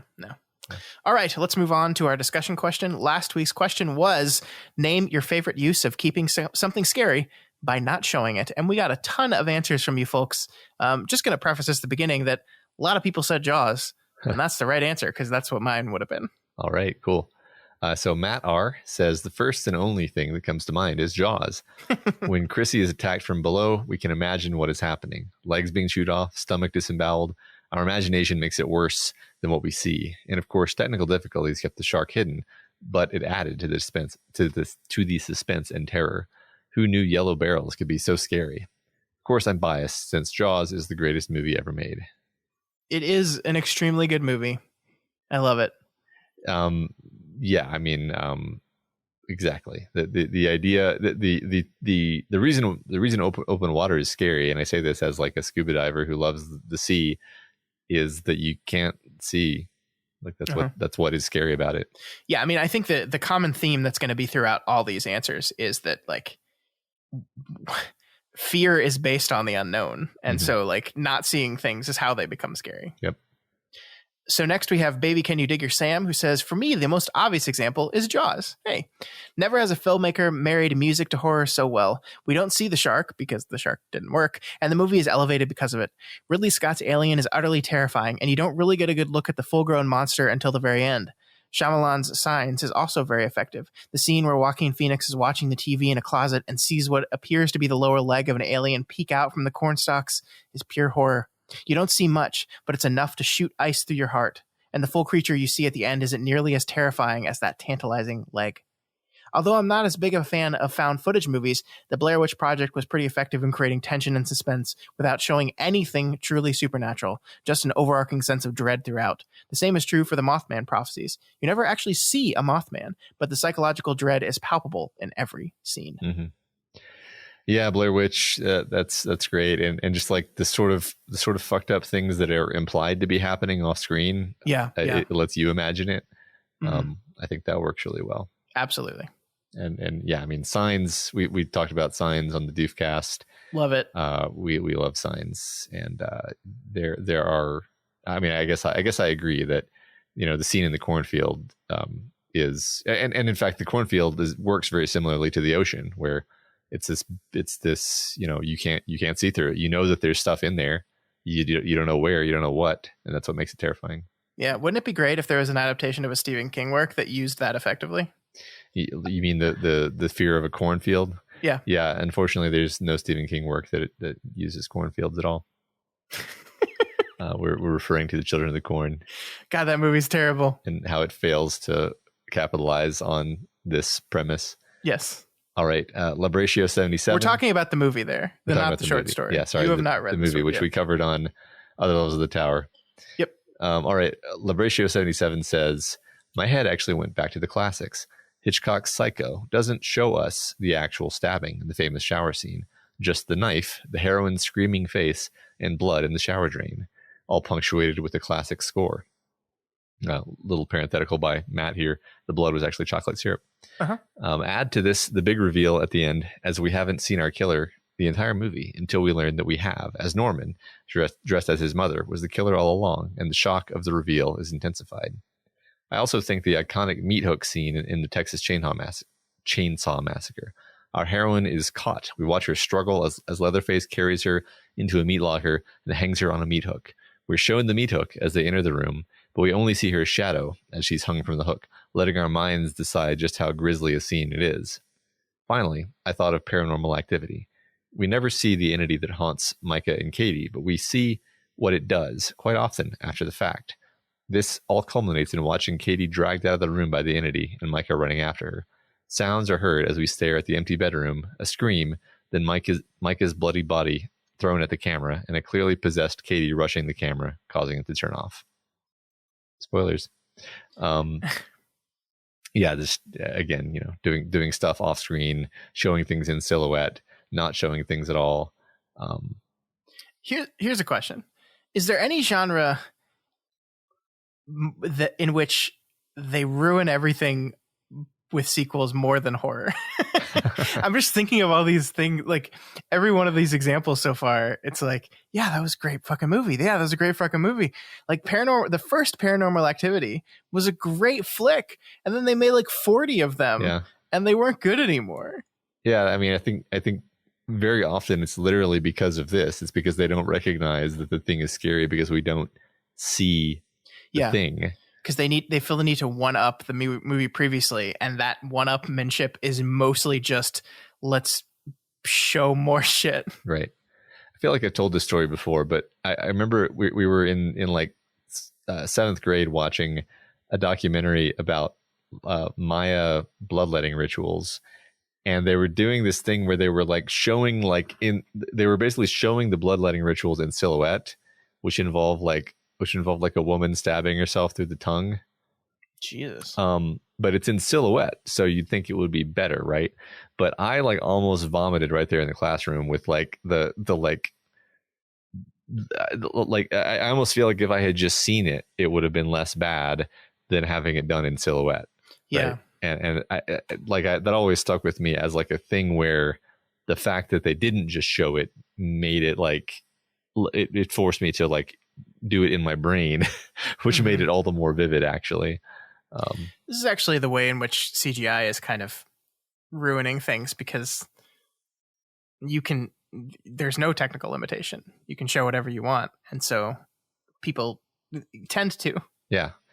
Yeah. I mean, that's certainly the case with the alien. Yes. The alien becomes less scarier the more you see of it. Yeah. I mean, the frustrating thing is there's nothing inherently wrong with CGI. It's just like you get overexcited by the number of tools in your toolbox. Yeah. And then you ruin what made these things work in the first place. Yeah. Right. So Walking Dude 22 says, this week's question is such an excellent one because all fear is fear of the unknown. Once we can see and understand a thing, it can be dangerous, but it can't truly be horrifying. Stephen King also touches on this in Danse Macabre when he talks about the old-timey horror movies and how you could always see the zipper on the monster costumes and see through the illusion.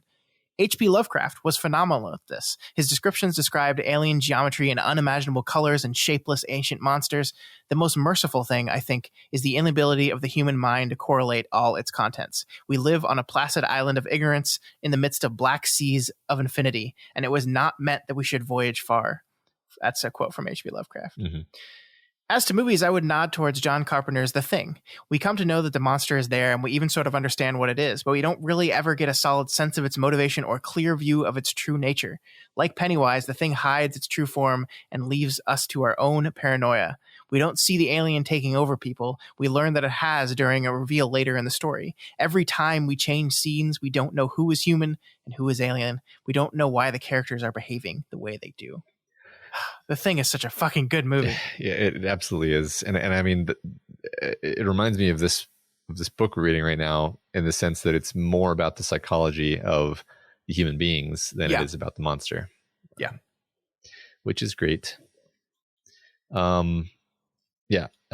So next we have all A84 He says he even read it out loud for you on the call-in episode. I could go back and listen, but this is more fun for me. Something is always going to be much scarier by not showing it, because no combination of words in any language can ever compete with the imagination factory made of that remarkable soft gray electric sponge between our ears. If I say there's a scary monster hiding in your closet, every single person who hears that is picturing something unique to them, whatever scares them most. But if I say there's a 10-foot tall lunatic bunny rabbit with orange horns covered in blood wearing a sky blue t-shirt that reads, "Don't hassle me, I'm local," in yellow letters, and he's hiding in your closet, then you might think bunnies are unbearably cute, or maybe you've seen What About Bob, and the effect I'm going for is diminished. I've seen What About Bob, not diminished at all. That's the scariest movie that has been mentioned today. My aunt is a social worker, and she says that movie is not a comedy, but is in fact a horror movie. Oh my gosh. Too many authors and directors fall into the trap of description. It's hard to think of good examples outside of the rare cases where budget, for example, Blair Witch, and circumstances, for example, Jaws with the malfunctioning sharks, force their hands. Leave it vague. Show, not tell. Use Lovecraftian descriptors like unknowable cosmic horror if you must, and leave the heavy lifting to us. Our imaginations will almost always beat your best attempt. Yeah, I like that. I like that. Mm-hmm. I think that's totally true. Yep. Definitely agree. Pedro Achilles says, my mind immediately goes to Barry Levinson's adaptation of Michael Crichton's novel Sphere, which I have been told by the internet is a terrible film. I'm thinking specifically of the giant squid scene, a 3-minute sequence in which Dustin Hoffman and Sharon Stone discover the body of a crew member that has been completely pulverized. As they try to drag the corpse back into an underwater habitat, hundreds of large white eggs begin to drift down from the black ocean above, while Peter Coyote starts telling them comforting things from the control room, like how he's picking something up on sonar, that they're not alone, and out there and helpfully calling out how many yards away from them it is. All we ever see of this something is an image on a sonar screen, something massive with tentacles. It's a wonderful tense scene with good performances as the characters get more desperate and freaked out, while Elliot Goldenthal's creepy score ratchets up the tension. It's one of my favorite suspense scenes of all time. Yeah, that movie scared the crap out of me when I was a kid. Me too. And then I think I've seen it when I'm older, and I think I get the criticisms of it, but it definitely is successfully very, very creepy at points. It's really creepy. The problem with the movie is that its script wasn't complete, and like half the movie is just Dustin Hoffman improvising, and you can tell in some scenes. Some scenes where he's just like speaking nonsense and has nothing to do with the scene.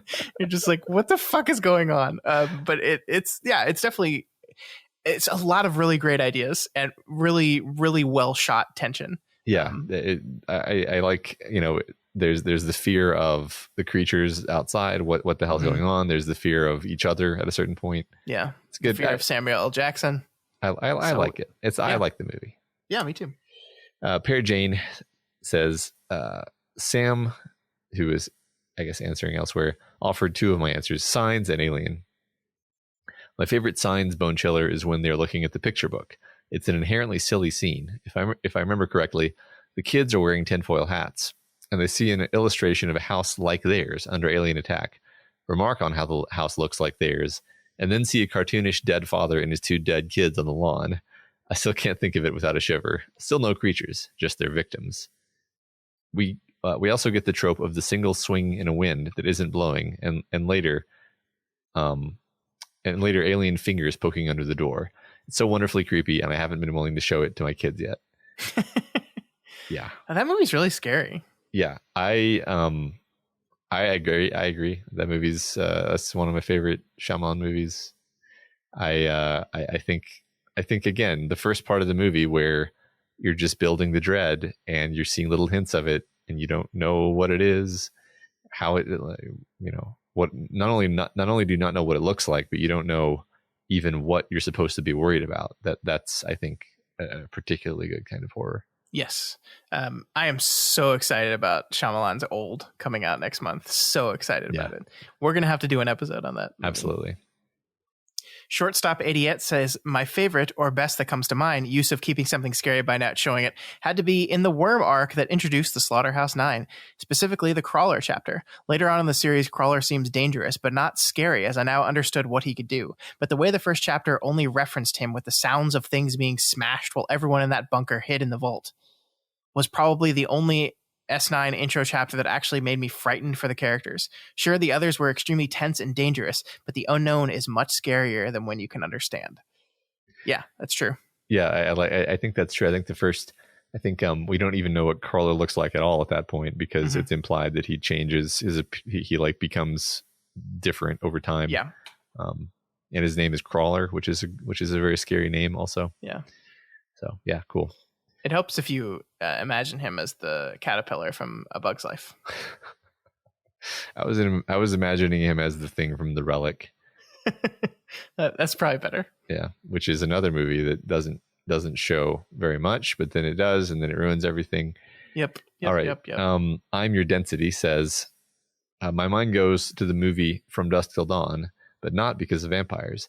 The two criminal protagonists kidnap a woman in the beginning of the film. One leaves the other to watch the woman, and when he returns, he discovers the woman has been murdered in his absence. We never get a clear shot of her corpse or a flashback to the actual killing, just the two watching TV and then jumping to the other criminal's return, zooming in on his shocked face with quick, less than a second long cuts to bloody bed sheets in her arm, blood splattered on the phone, blood soaking through a pillow, blood on the wall, etc., hiding the result of one person's insanity harming an innocent, only giving us glimpses, had a surprisingly strong effect on me as a youngster. The monsters that humans can be. Yeah, that makes a lot of sense. Yeah, I've watched From Dusk Till Dawn many times, but apparently not from the beginning because I don't remember that scene. Interesting.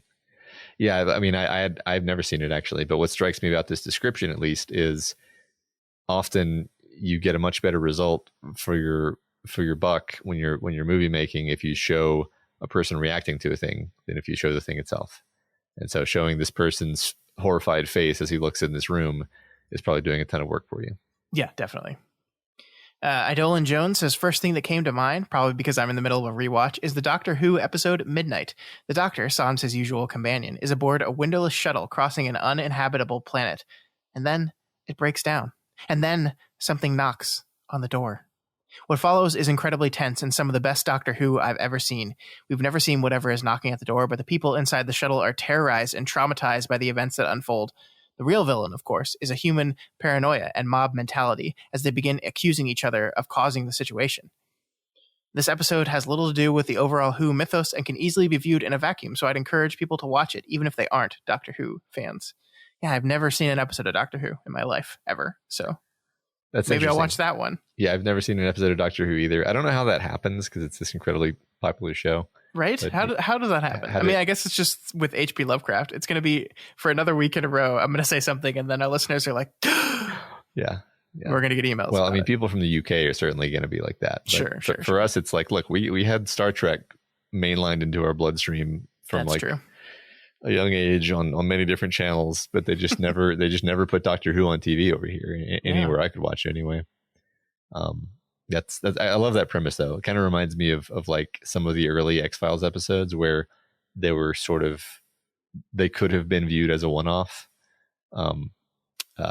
where it's like you don't have to know any of the mythos of the X-Files or who Mulder and Scully are or any of that. Mm-hmm. Okay, cool. All right, next. Belwas Deserved Better says, the fear of the unknown is the most potent fear because it uses your own mind against you. Not only are you scared by the brief glimpses of the monster you're allowed to see, but are also terrified of your own imagination completing the picture for you. Once the image is completed, that's it. You know what the monster is, and no matter how good the writing or visual effects, it is the finality of understanding that robs the monster of the unlimited possibilities of imagination.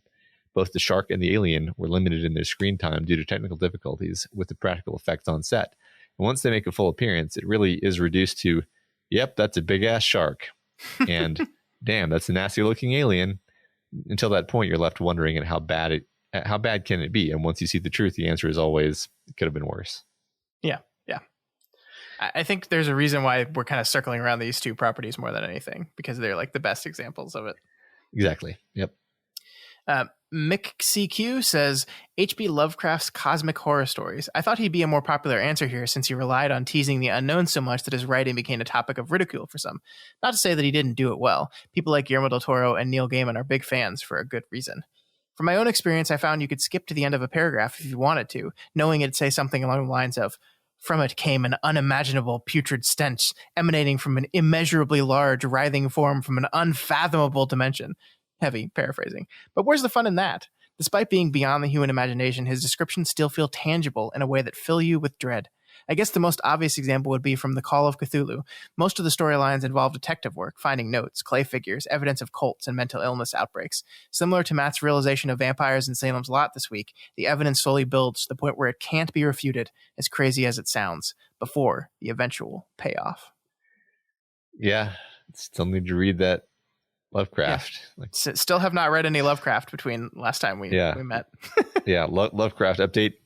No. Nope. No. Okay. All right. Next from Steve L. Stephen King did a fantastic job of making the Crimson King scary without ever showing him until the very end. The build-up was great. Readers kept the feeling of the boogeyman the whole series. While many were disappointed in the Crimson King's ending being anticlimactic, I love it. Bad people and peers are only powerful when you let them have power over you. It's up to us to choose better and not get sucked into the allure of bad things. Mm-hmm. That's interesting because I think it's such a good example of when you finally see a thing, it doesn't live up to your imagination of it. Yeah, I mean, that's one case where King goes out of his way to be like, he kind of looks like Santa Claus, actually. Yeah, and yeah. It's like, yeah, that's not at all what I was expecting. I know, like, we talked about this when we got to it, but it's designed to anticlimax. Like, he did that on purpose. He's not an idiot. Like, he didn't intentionally go out to make a really badass Crimson King reveal and then slipped. Like, he did it, this was the point. It's Stephen fucking King, okay? Yeah. I love it, and that's why I love it, because it's just like with the Man in Black and his death, designed anticlimax. That's the Dark Tower is doing that everywhere in that final book. Yeah. All right, last we have Sigma, who says that scene in the penultimate episode 12 of the 1998 anime Serial Experiments Lane. I'm not going to explain. You'll just have to watch the anime yourself. I know you're not much of a fan of anime, Scott, but this could definitely be an exception. It's incredibly bizarre. An anime? Bizarre? Well, no. I hope everyone goes and checks out episode 12 of Serial Experiments Lane. I know I will. I'm going to get right on that. Sorry. Thank you for the answer, Sigma. I'm sure it's great. Yeah. Yeah, I'm sure it is. I'm sure it's wonderful.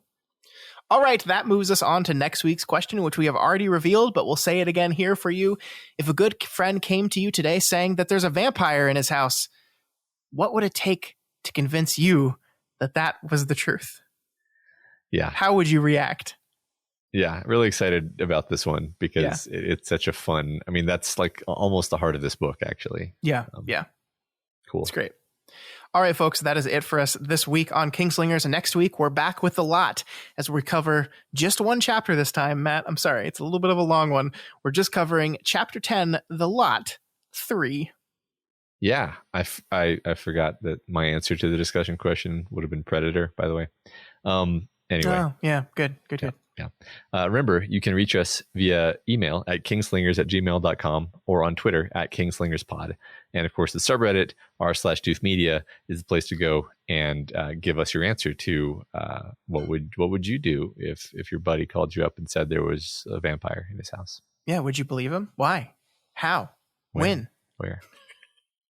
I think the subreddit is also a great place to discuss some other stuff. Like there's a new Stephen King adaptation on Apple TV Plus right now called Lisey's Story. We're going to find a way to cover that here on the show in some way, probably similar to what we did with the Stand miniseries, because Matt is not watching it. So I'll have to find a guest to talk about it with, but we're going to cover it in some way. But the first two episodes are out. And if you want to talk about them with some other people, head to the subreddit, make a thread, and chat about Lisey's Story. I'll be there. Cool. Of course, if you are not already subscribed to Kingslingers, it's time to do it. Let's do it. Today's you can find us on what? Sorry, what? Today's the day. Today, right now. Yeah. This is the day. You can find us on Apple Podcasts, Stitcher, Spotify, YouTube, Google Play, and literally anywhere else in the world. Just find us. Search Kingslingers. You'll find it in any machine in existence. Just search the word Kingslingers. I mean, however you're listening to this right now would be the first place to start. Yeah, but that's accurate. Maybe we should stop doing that part of this because it doesn't. when you think about it, when you really this part of the outro doesn't make a lot of sense, does it? When you get down to it, you just read the thing that's on the page and you stop thinking about it after a while. But maybe let's put a pin in that. It only took us 75 episodes to figure this out. Oh well. In any case, regardless of all of that, if you like Kingslingers or any of our other shows on the Doof Network and you want to support them, then please consider donating to our Patreon at patreon.com/doofmedia. This week, special thanks to new patron, new Doof warrior, Arzosa. Welcome.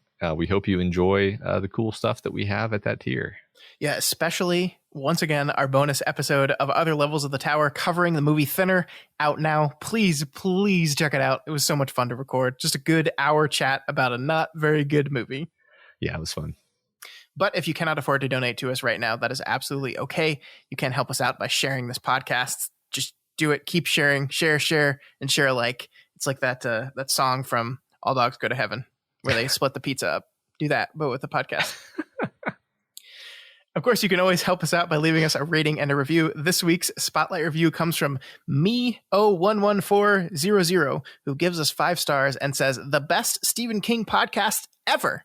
I'm a constant reader and have been listening to Stephen King podcasts for about 2 years now. This is by far the best one I have found. Thank you guys, for giving me hours of enjoyment listening to your thoughtful, thorough, and funny examinations of Mr. King's magnum opus. I'm definitely looking forward to listening to your continued coverage of these books and his other books in season 2. Well, thank you so much, me. Was that just me? Maybe this was just me. I mean, if it was, then it was some kind of alternate personality. Maybe it was from another level of the tower. I would never say something that nice about myself. So thank you so much for that. Those kind words. It means a lot to me. And I mean, that's high praise because I've listened to a lot of the Stephen King podcasts out there, and there are many very good ones. So thank you so much. Yeah. That's really nice, and we hope that you are with us in season 2 now. Yeah, definitely. All right, folks, that is it. We'll see you next week as we continue Salem's Lot. We're getting into it now, Matt. There's vampires. People believe in them. The only thing left to do now is to fight them. All right. So we'll see you then. Long days and pleasant nights. And may you have twice the number.